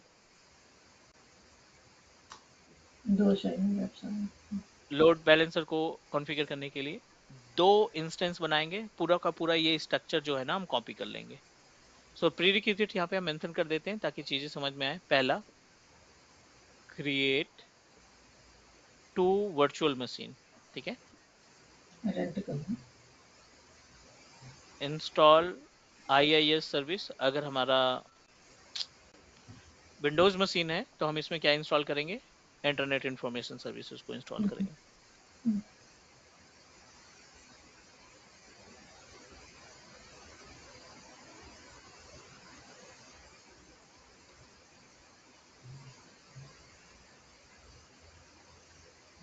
नंबर थर्ड, एनएसजी में हम पोर्ट नंबर 80, और अगर आप SSL है अपने पास, तो 443 ये दोनों पोर्ट नंबर हम इसमें एसोसिएट करा देंगे। Number 4, create dummy website. दोनों ही मशीनों में, दोनों ही इंस्टेंस में डमी वेबसाइट बनाएंगे।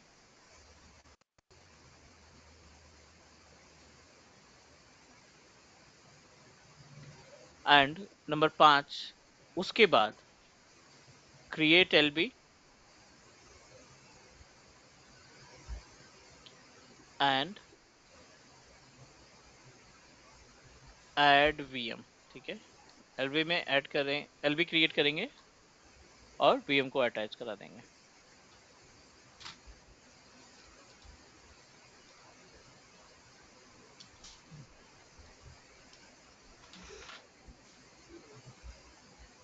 ठीक है, ये 5 स्टेप्स हमें इस्तेमाल करना है वर्चुअल मशीन को एलबी में कॉन्फ़िगर करने के लिए, या हम अपने एज्योर के एलबी को कॉन्फ़िगर करने के लिए। एनी क्वेश्चन अभी तक? नहीं, ठीक है। एक तो वीएम बनी हुई आईएएस के साथ पोर्टल की भी ओपन है उसमें। चलो आगे थोड़ा सा बढ़ते हैं, इसमें स्टेप्स को बढ़ाते हैं।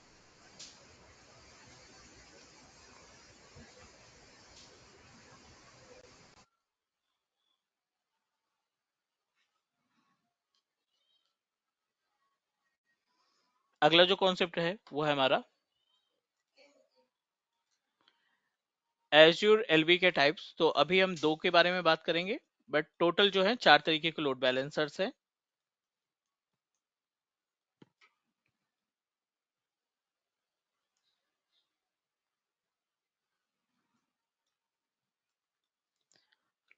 नाम और कॉन्सेप्ट हमें मालूम होना चाहिए एलबी का, जितने भी एलबी हैं। एक आपका नॉर्मल लोड बैलेंसर कहलाता है, नॉर्मल लोड बैलेंसर। दूसरा application load balancer, not application load balancer, application gateway बोल सकते हो इसको आप। अगर होता वो लोड बैलेंसर ही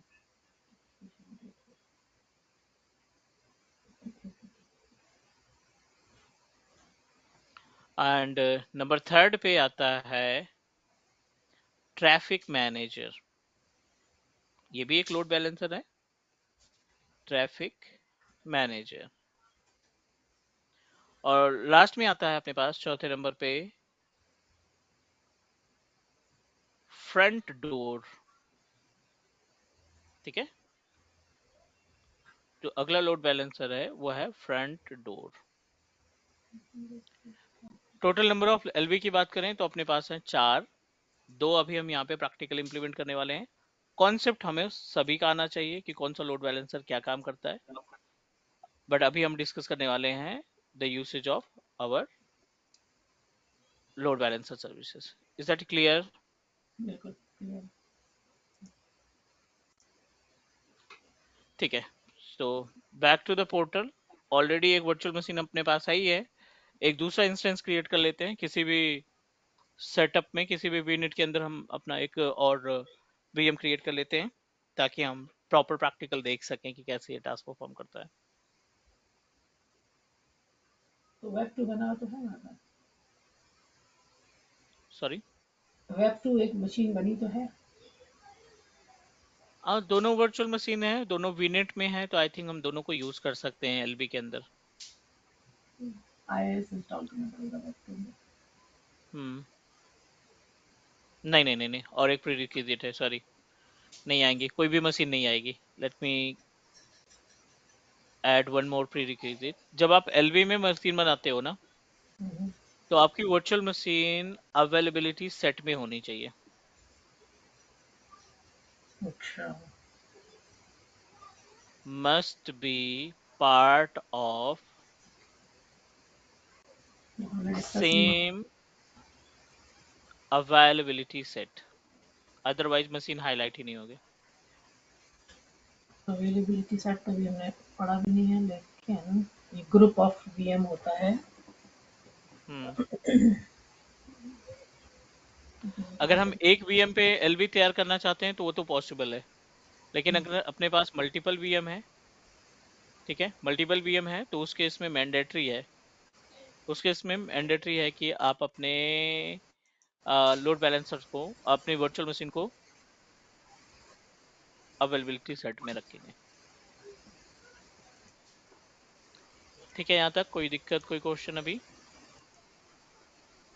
अभी अवेलेबिलिटी सेट तो हमने डिस्कस ही नहीं किया कि क्या होता है वो। नहीं नहीं, हम अभी प्री रिक्विजिट की बात कर रहे हैं ना, अभी हम ये नहीं, हाँ, प्रैक्टिकल तो किए नहीं, पता वी ही नहीं जस्ट है मुझे, डिस्कस पता अबाउट ही द है। Pre requisite, It has to be under one availability set. है ना। ठीक है, अब जैसे हम इंस्टेंस बनाएंगे तो उस केस में फिर अवेलेबिलिटी सेट को कॉन्सेप्ट देखेंगे। ठीक है। तो इसमें नहीं हो सकता, अब हमें एक ही उसके लिए अलग बनानी पड़ेगी फिर। नहीं, हमारी जो इंस्टेंसेस है ना वो नॉर्मल है, नॉर्मल इन द सेंस कि जिनका कोई कॉन्सेप्ट नहीं है, मतलब जिनका कोई भी सेट नहीं है। अवेलेबिलिटी सेट से मतलब नहीं है। हम्म,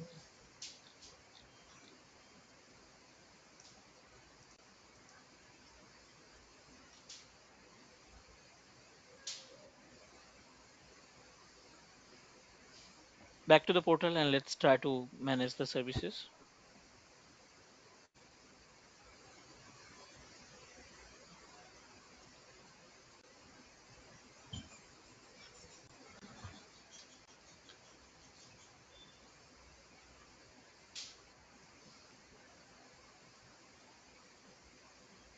एंड इट्स नॉट मैंडेटरी कि हमारा जो इंस्टेंस है वो VNet में होगा तभी काम करेगा, कहीं पे भी वर्चुअल मशीन है it will work.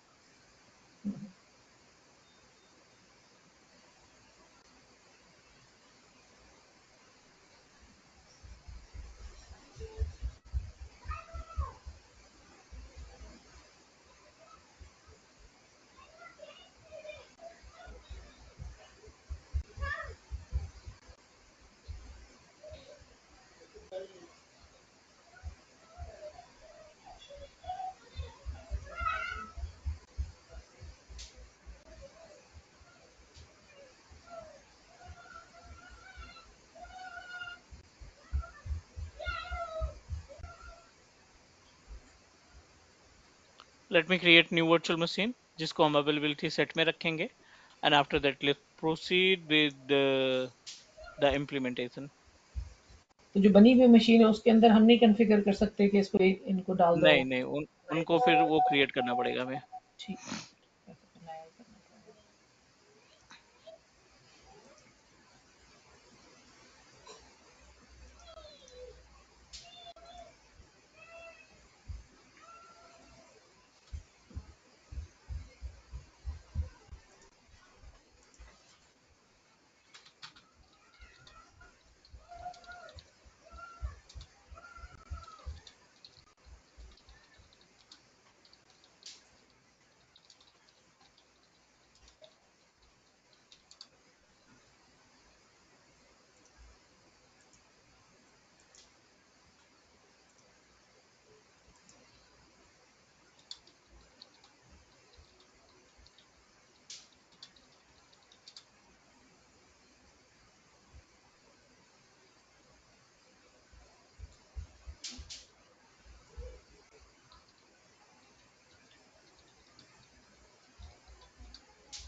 Your virtual machine must be a part of availability set, तो एक हम वेब वन बना देते हैं, सेंट्रल यूएस। अब देखिए यहाँ पे वर्चुअल मशीन क्रिएट करते ही हमारे पास रीजियन के जस्ट नीचे अवेलेबिलिटी ऑप्शन दिखाई पड़ रहा है, और अवेलेबिलिटी ऑप्शन के अंदर आपको अवेलेबिलिटी सेट का ऑप्शन दिखाई पड़ेगा। अवेलेबिलिटी सेट क्या होता है? It will help us to increase the fail over, the percentage of our virtual machines fail over. जो हमारे वीएम की फेल ओवर्स होते हैं उनको इंक्रीज करने के लिए हम इस्तेमाल करते हैं। फेल ठीक ओवर है, को इंक्रीज करना। फेल ओवर की कैपेसिटी को इंक्रीज करने के लिए हम अवेलेबिलिटी सेट का इस्तेमाल करते हैं।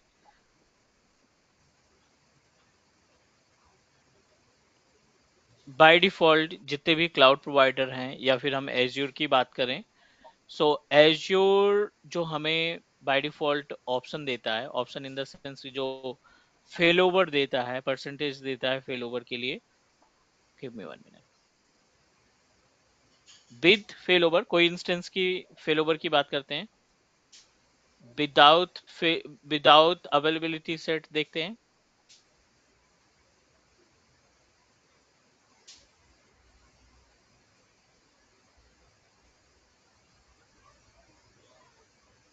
विदाउट अवेलेबिलिटी सेट, ठीक है। अगर हम नॉर्मल वर्चुअल मशीन क्रिएट करते हैं बिना अवेलेबिलिटी सेट या बिना अवेलेबिलिटी जोन के, तो जो हमारा इंस्टेंस रहता है, एज्योर कहता है कि हम आपके नॉर्मल डिवाइसेस पे, वर्चुअल मशीन पे जो आप क्रिएट करते हो, अगर आप अवेलेबिलिटी सेट के साथ नहीं क्रिएट करोगे तब भी हम आपको 95% 95.99% का फॉल्ट टॉलरेंस प्रोवाइड करेंगे। मतलब the meaning of machine fault tolerance, 99.99%. Sorry, The machine will be available 95.99% machine जो है आपकी अवेलेबल होगी नेटवर्क पे हाँ जी कनेक्शन। बिल्कुल। सो द मीनिंग ऑफ, ये अप टाइम की बात है, मतलब ये है कि 1000 दिन में, ठीक है, 1000 डेज में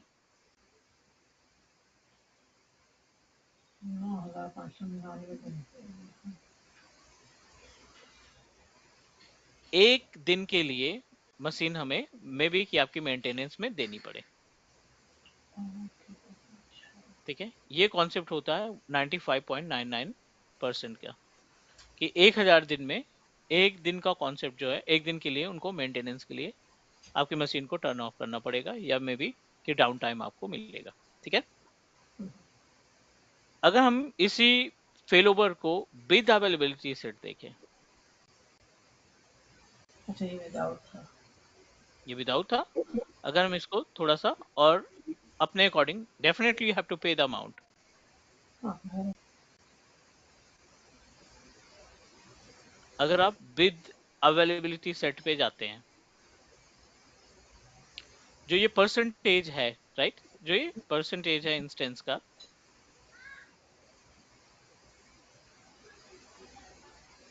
वो हमारा 99.99% तक बढ़ जाता है, ठीक है।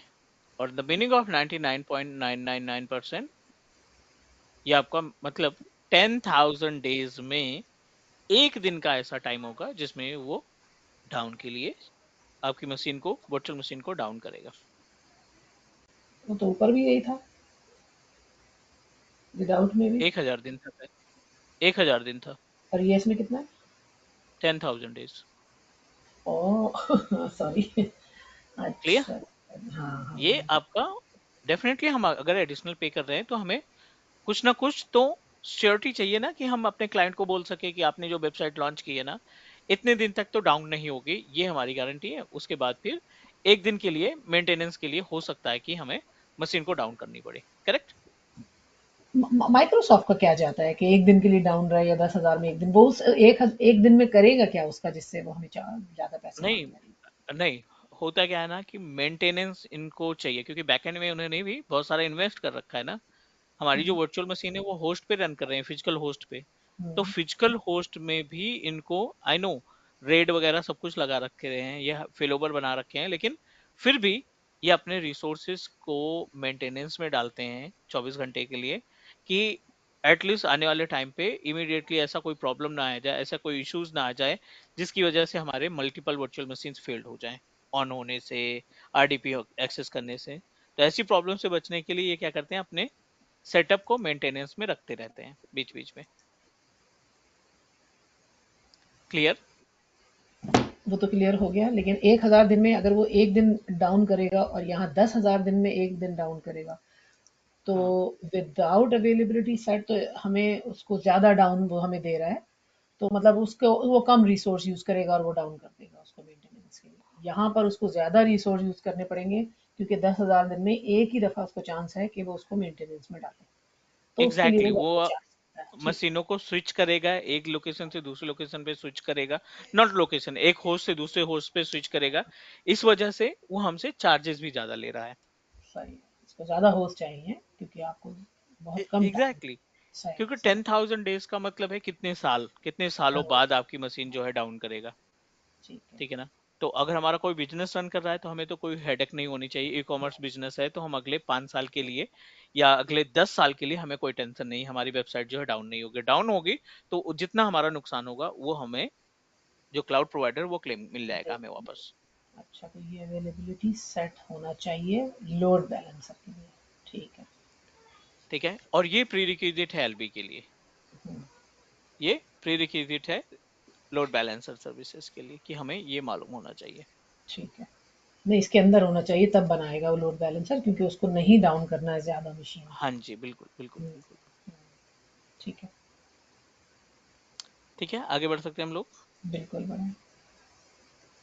ठीक है, अब हम चलते हैं बैकएंड पे, बैकएंड इन द सेंस कि एज्योर के पोर्टल पे चलते हैं, और एज्योर के पोर्टल के ऊपर I am going to set up virtual machine, और वर्चुअल मशीन को हम सेटअप करने वाले हैं किसके साथ?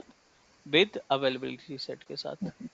अवेलेबिलिटी सेट के साथ कॉन्फ़िगर करने का बेनिफिट ये है कि हमारे जो इंस्टेंस है, राइट, हमारा जो सब इन्वायरमेंट होगा वो प्रोटेक्टेड होगा, और एलबी भी उसको सपोर्ट करेगा। ठीक है। चलिए, अवेलेबिलिटी सेट का सिलेक्शन किया हमने यहाँ पे, हम्म, और ये ऑप्शन दे रहा है क्रिएट अवेलेबिलिटी सेट। बिल्कुल क्रिएट करना चाहते हैं, क्रिएट पे क्लिक करेंगे, नाम देंगे एल बी, ठीक है, कोई सा भी नाम दे देंगे, वो आपके ऊपर डिपेंड करता है। ये अवेलेबिलिटी सेट का नाम दे दिया हमने एल बी सेट। फॉल्ट अच्छा डोमेन 2 इसमें। है, अपडेट डोमेन 5 है। ठीक है, I don't want to make any changes, fault domain जितना है उतना ही रखेंगे, और अपडेट डोमेन भी जो बाय डिफॉल्ट हमें मिल रहा है 5, वो फॉल्ट हम डोमेन एज ये इट है इज कि रखें। वो वीएम जो है वो फॉल्ट डोमेन का मतलब है वो एक ही रैक में होगी ना। एक ही रैक में दो होस्ट में आपकी वीएम की कॉपी रखी है, और 5 जो है वो स्टैंड बाय में है। क्लियर? नहीं। वीएम की बात करें तो हम यहाँ पे विंडोज सर्वर 2016 ही ले चलेंगे, क्योंकि हम आईआईएस पे काम करने वाले हैं। और यहाँ पे नाम दे देते हैं कंप्यूटर का, वर्चुअल मशीन का नाम दे देते हैं,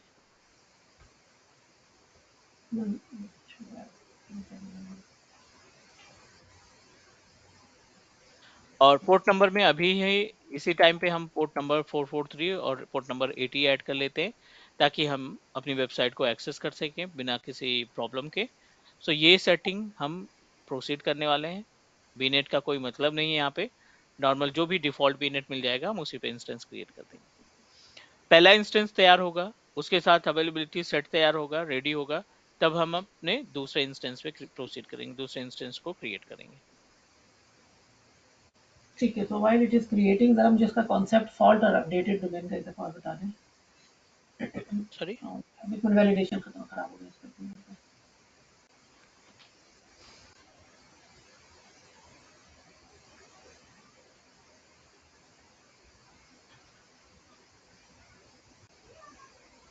वैल्यू। अवेलेबिलिटी सेट तो हमने क्रिएट किया था।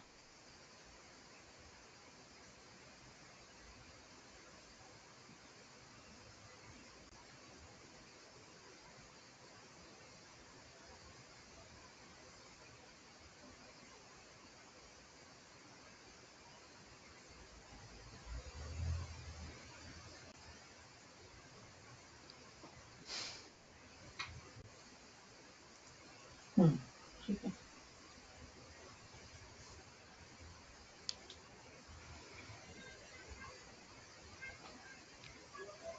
जी, तो मैं कह रही थी जितनी देर में ये बन रहा है मुझे फॉल्ट और अपडेटेड डोमेन का जरा सा कॉन्सेप्ट अच्छे से समझाना। अच्छा, ठीक है।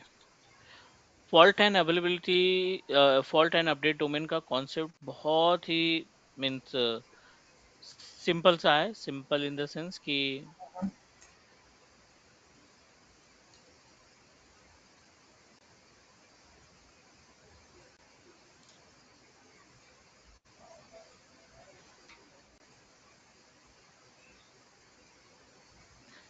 चलो इसको ना दो पार्ट में डिवाइड कर लेते हैं। ये आपका एज्योर पोर्टल हो गया जिस पे हम काम कर रहे हैं अभी।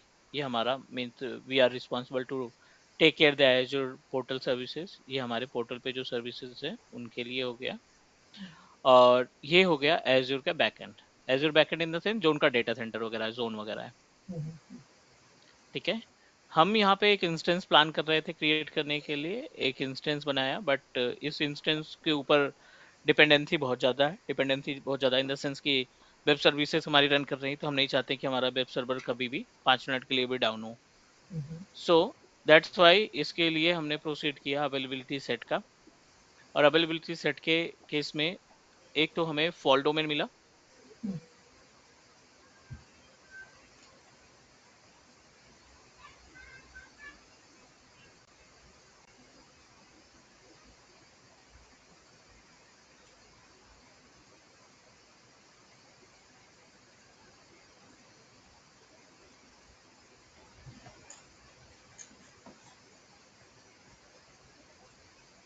एक हमें मिलेगा फॉल्ट डोमेन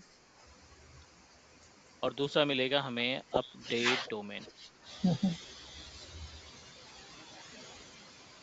ठीक है, दोनों में गैप देखिए क्या होगा। फॉल्ट डोमेन में कितने थे? दो थे, मतलब दो होस्ट आपको फॉल्ट डोमेन में मिल जाएंगे। और अपडेट डोमेन में हमारे पास कितने थे? 5 डोमेन, यानी 5 होस्ट मिल जाएंगे। रैक बोल सकते हैं आप इनको, कि आपको रैक मिल जाएंगे। जब आप इंस्टेंस में अवेलेबिलिटी सेट क्रिएट करते हैं तो आपका जो वीएम है ना, उसकी दो कॉपियां बनेंगी। एक, दो एट ए सेम टाइम, ये दोनों लाइव रहेंगे एक ही क्लस्टर पे फॉल्ट डोमेन में। और इनमें से कोई प्रॉब्लम आई या अपडेट के लिए गया तो ये अपडेट डोमेन इसकी जगह पे रख लेगा। इसी वजह से दो अलग होस्ट इस्तेमाल करने की वजह से, 5 अलग होस्ट को स्टैंड बाई में रखने की वजह से ये हमें 99.99% का फॉल्ट टॉलरेंस देता है, पहली चीज। और इसी वजह से इसकी कॉस्टिंग थोड़ा सा ज्यादा है नॉर्मल वर्चुअल मशीन के कंपेयर में। Now clear? हाँ जी, बैक एंड पे वो आपको 5 उसने स्टैंड बाय रखे विच इज़ अपडेटेड डोमेन, और हाँ, फॉल्ट डोमेन में 2 हैं, एक डाउन हुआ, तो वो फ़ौरन जो तो अपडेटेड डोमेन से एक रैक लेके उसमें डाल देगा। रैक और फिर उसमें शिफ्ट हो जाएगा। और ठीक, इसी वजह से ये हमें बोलते हैं कि 10,000 डेज तक, आगे आने वाले 10,000 डेज तक आपको कोई भी हेडेक नहीं होगी। I will take care entire in backend.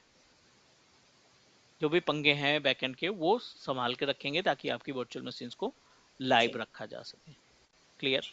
ठीक है, सही है। इतना ही चलो, अगर कॉन्सेप्ट है तो समझ आ गया मुझे। चलो ये हमारा एक इंस्टेंस रेडी हो चुका है, अवेलेबिलिटी सेट भी बन गया होगा। तो लेट मी create one more virtual machine, क्योंकि अवेलेबिलिटी सेट सेम होना चाहिए तभी आप एलवी में इसको एक्सेप्ट कर पाओगे। अदरवाइज ये वीएम आपकी एक्सेप्ट नहीं होगी लोड बैलेंसर में।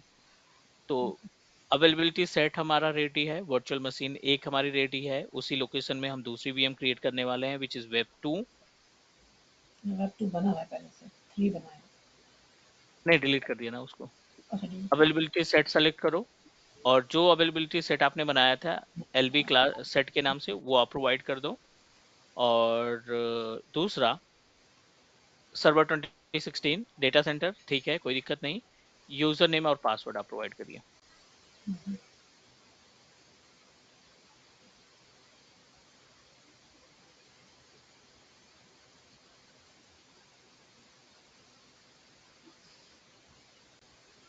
ठीक है, ये पोर्ट नंबर 80443 और 3389, यही पोर्ट चाहिए हमें।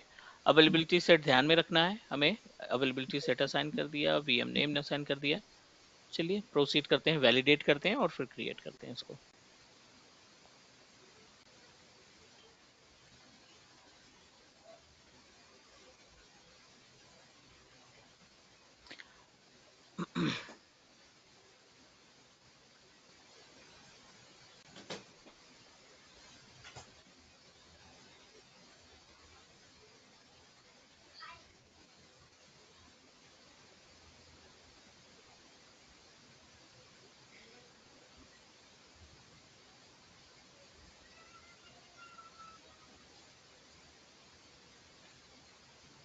सेंट्रल यूएस अवेलेबिलिटी सेट, ठीक है, यहाँ पे सब कुछ।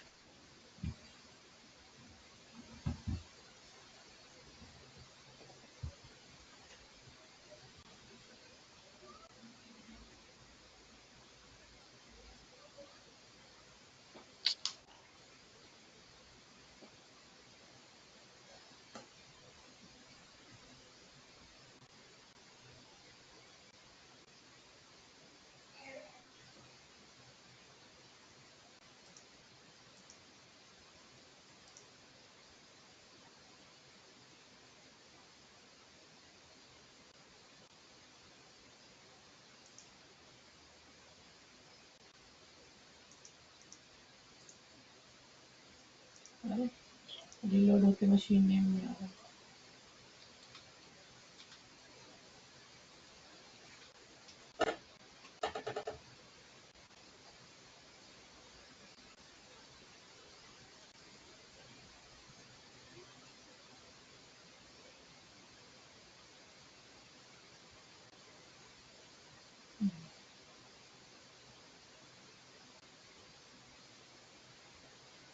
इसका विंडो का वर्जन भी सेम होना चाहिए। विंडोज ही है, क्योंकि पहली मशीन विंडोज है तो दूसरी भी हम विंडोज ही रख रहे हैं। नहीं मगर वर्जन विंडो का no no, 2016। It's not mandatory. 2016 की जगह 2019 रख सकते हैं, 2022 रख सकते हैं। ठीक है।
अभी हो रही है।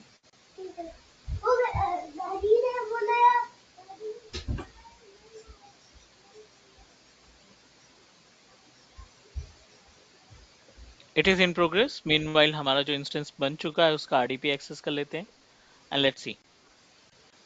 इसमें आईआईएस सर्विस इंस्टॉल करेंगे और एक छोटी सी डमी वेबसाइट क्रिएट कर लेंगे only for the testing purpose, क्योंकि एलबी में हमें दोनों मशीनें एट ए सेम टाइम एक्सेस होनी चाहिए।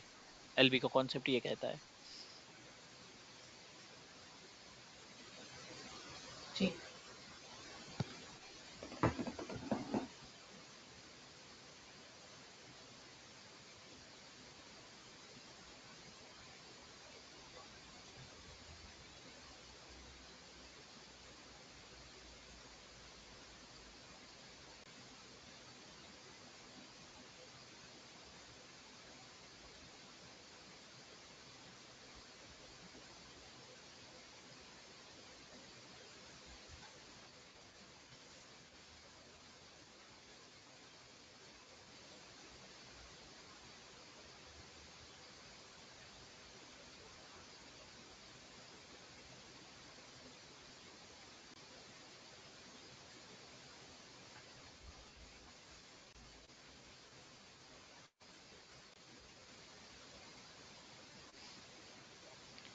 एक इंस्टेंस का आरडीपी आ चुका है हमारे पास, दूसरा इंस्टेंस इन प्रोग्रेस है। मीनवाइल इस पे जो पहला इंस्टेंस हमने एक्सेस किया है इसके ऊपर वेब सर्विसेज इंस्टॉल कर लेते हैं, internet information services.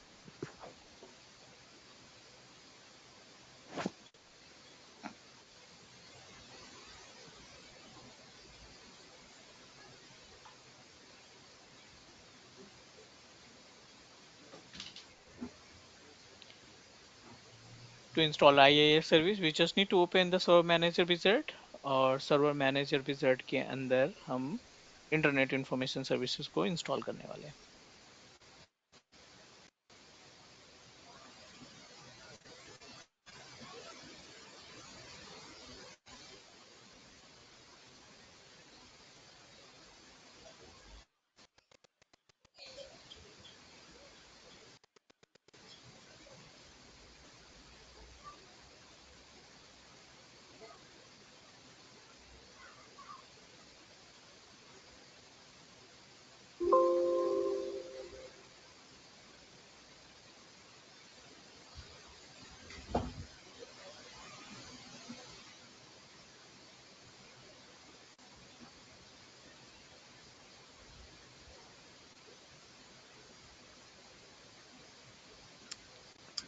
Copy the IP address, connect our second virtual machines as well.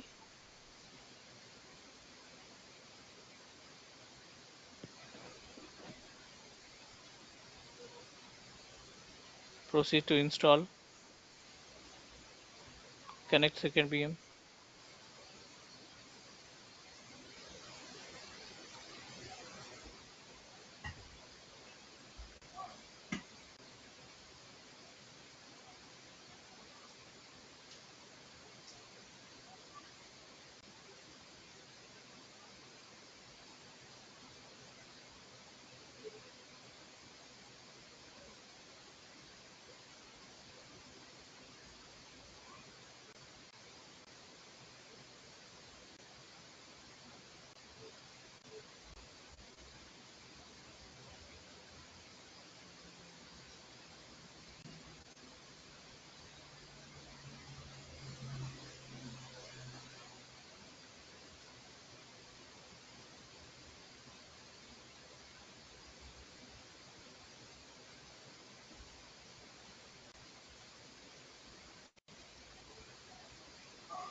चलो यहाँ पे हमने IIS सर्विस इंस्टॉल की। Let me create one dummy website. एक डमी वेबसाइट यहाँ पे तैयार कर लेते हैं ताकि आइडेंटिफाई कर सकें कि हमारा जो एक्सेस है, वेबसाइट का एक्सेस है, कहाँ से हो रहा है। तो दिस इज वेब सर्वर 1, इसमें हम एडिटिंग कर देते हैं as it is web server 1 की, and then proceed for the another point.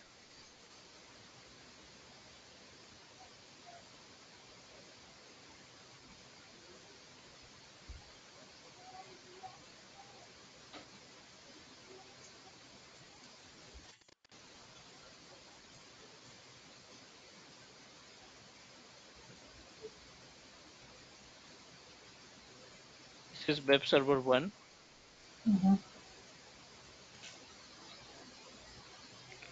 दूसरे में भी सेम स्टेप हमें यूज करना है। दूसरे इंस्टेंस के केस में इंस्टॉल द IIS सर्विस, ताकि हम वेब सर्विसेज को हैंडल कर सकें। मीन्स वेब सर्विसेज में डेटा को होस्ट कर सकें, वेबसाइट को होस्ट कर सकें।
This is test web server 2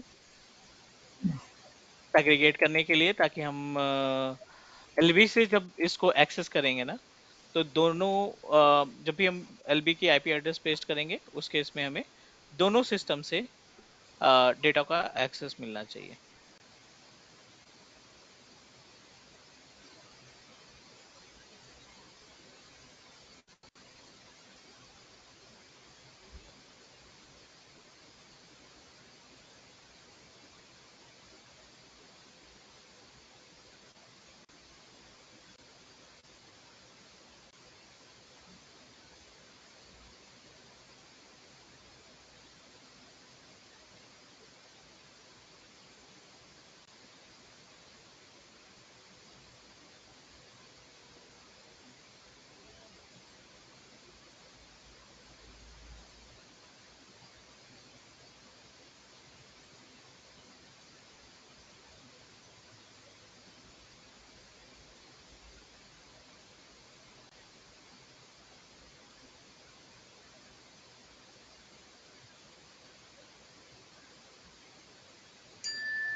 दोनों इंस्टेंस रेडी हैं।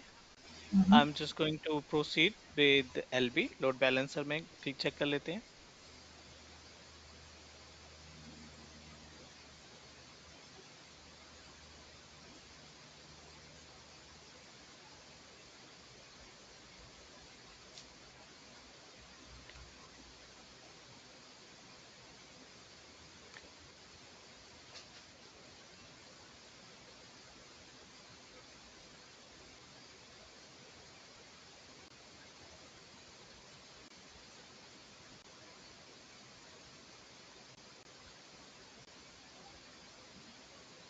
बंद हो गया।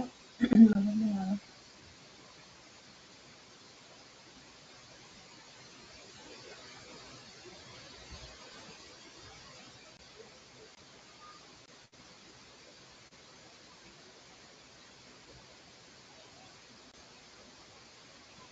रंजीत नजर नहीं आ रहा, मुझे शेयरिंग खत्म हो गई है।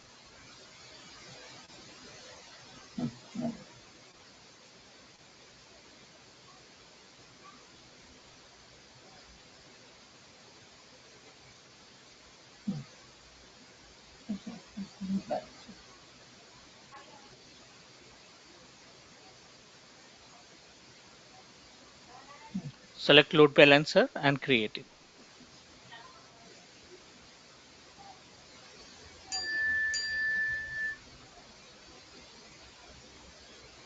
और ये बेसिक वाला है अभी ना, क्योंकि इसमें हमारे पास 4 ऑप्शन है हाँ हाँ।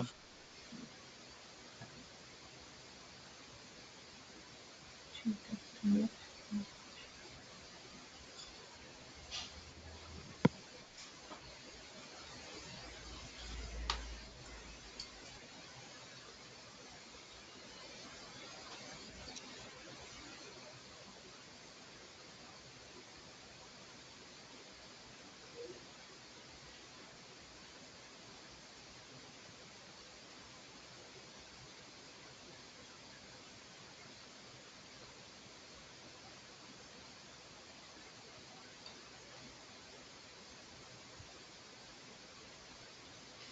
यहाँ पे मल्टीपल लोड बैलेंसर्स हमें दिखाई पड़ रहे हैं। So like standard, gateway and basic, multiple है।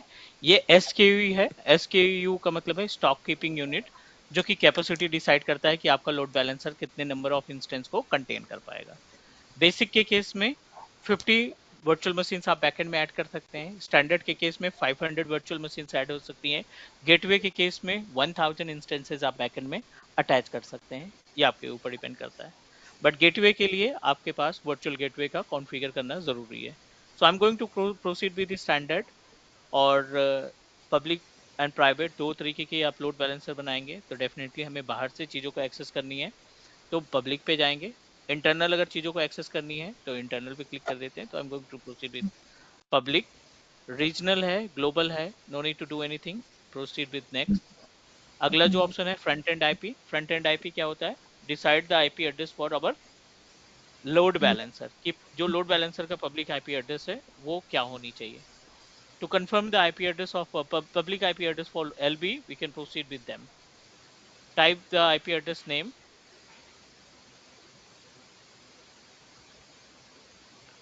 uh, LB public IP, ठीक है। IPv4, कोई भी IP एड्रेस अपने पास अवेलेबल है तो एग्जिस्टिंग में चले जाएंगे, but we don't have existing IP address. जो भी इंस्टेंस है, जो भी IP एड्रेस है वो ऑलरेडी अटैच है। सो लेट मी create new public IP address. LB public IP नाम दे सकते हैं कोई सा भी, आपके ऊपर डिपेंड करता है। और click okay, which is available for Microsoft network. No need to do anything. यहाँ पे हमें कोई भी लोड बैलेंसर है नहीं, गेटवे वगैरह है नहीं, तो we can proceed with that. ये पब्लिक आईपी एड्रेस हमने अटैच किया अपने लोड बैलेंसर के लिए। अगला स्टेप कहता है backend pool. The meaning of backend pool is basically, the backend pool is basically related to the number of instance जो आप अपने बैकएंड पूल में अटैच करना चाहते हैं। बैक एंड टूल, फ्रंट का तो आईपी आ गया, बैक एंड क्या क्या कॉन्सेप्ट है इसका? बैकएंड पूल जो इंस्टेंस बनाए हैं उन मशीनों को ऐड करने के लिए बैकएंड पूल का इस्तेमाल करते हैं। तो हमने दो ठीक बनाए है, हैं। हाँ। तो अभी अपने पास वीनेट है एक, class WP वीनेट, class वीनेट AVD, web वीनेट। हमारा जो इंस्टेंस है वो वेब वीनेट में अवेलेबल है। जो वर्चुअल मशीन है वो वेब वीनेट में अवेलेबल है। Add the virtual machine. Okay, इसमें वो वीएम जाए, वो वेब सर्वर जाएंगे। हम्म अच्छा, अच्छा। और ये वेब मशीन्स आ गई जो हमने एक दो बनाई थी ना, दोनों मशीनें एक ही LB सेट में है। We just need to add it and save the configuration. ये होने के बाद inbound, as we discussed before, inbound का काम क्या होता है? Inbound responsible to allow the traffic. कोई भी बाहर का बंदा आपके सिस्टम से अंदर आएगा। चीजों को एक्सेस करना चाहता है तो इनबाउंड हमारे टास्क में आएगा। तो I am going to create a inbound, और इसमें हम पोर्ट नंबर 80 को ऐड करना चाहते हैं। आईपी एड्रेस असाइन करिए जिसके लिए आप इनबाउंड कॉन्फ़िगर कर रखे हैं। तो LB पब्लिक आईपी एड्रेस हमारे पास है जो क्रिएट किया था हमने। क्लास पूल के लिए अप्लाई करना चाहते हैं। Port number 8080, backend port number 80, कोई चेंजेस नहीं करना है। और we just need to click on health probe. Health probe में भी हमें पोर्ट नंबर 80 असाइन कर देना है। और हेल्प प्रो क्या है? Health probe we need to create. Health probe is just a type of type of protocol that you want to assign. तो TCP IP एड्रेस है तो हम TCP IP एड्रेस को असाइन कर देते हैं। नेक्स्ट। बेसिकली आउटबाउंड की जरूरत नहीं है, we don't need to configure outbound. Review करेंगे एंड वेट करेंगे।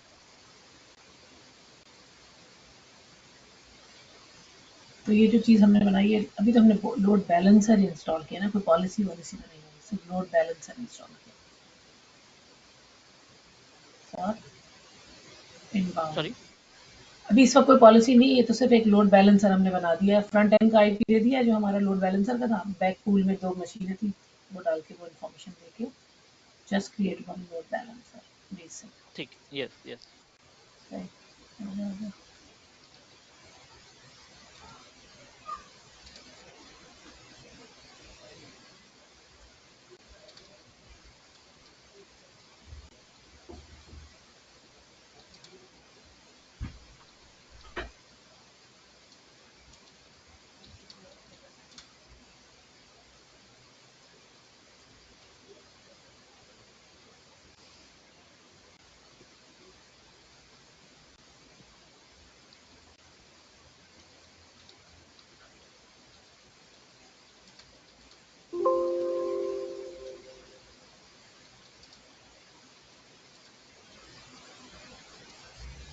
चलो बन गया।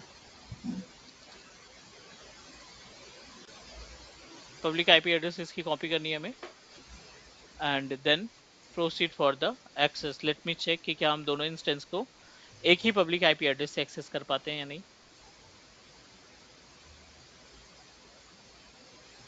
पब्लिक आईपी एड्रेस के लिए front end IP address configuration पे जाएंगे। ये पब्लिक आईपी एड्रेस है, कॉपी करेंगे, पेस्ट ऑन एनी ब्राउजर,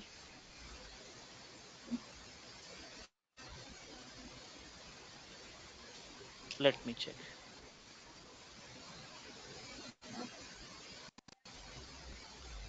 ठीक है, अभी हमें कौन से एक्सेस मिल रहा है, किस डेटा से एक्सेस मिल रहा है? Web server 2।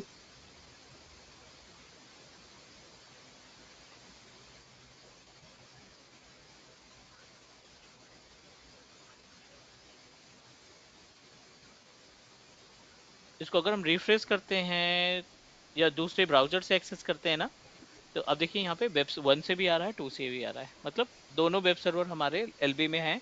और एलबी लोड के अकॉर्डिंग, राइट, एलबी जो है अकॉर्डिंग टू द लोड, ये हमारे सेटअप को क्या कर रहा है कि कभी एक वेब सर्वर पे कभी दूसरे वेब सर्वर पे चीजों को ट्रांसफर करने का काम कर रहा है। Is that correct?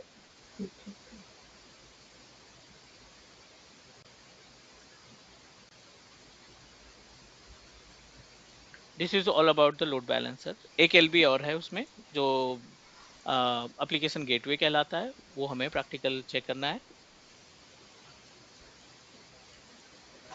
And then proceed for the next point. तो अभी हमें सैटरडे देना पड़ेगा, सैटरडे को हम वीपीएन और रिमेनिंग लोड बैलेंसर कंप्लीट करेंगे। Is that okay? ठीक है, ठीक है। तो ये हम लोड बैलेंसर की चारों नहीं पढ़ेंगे, सिर्फ दो ही करेंगे इसमें?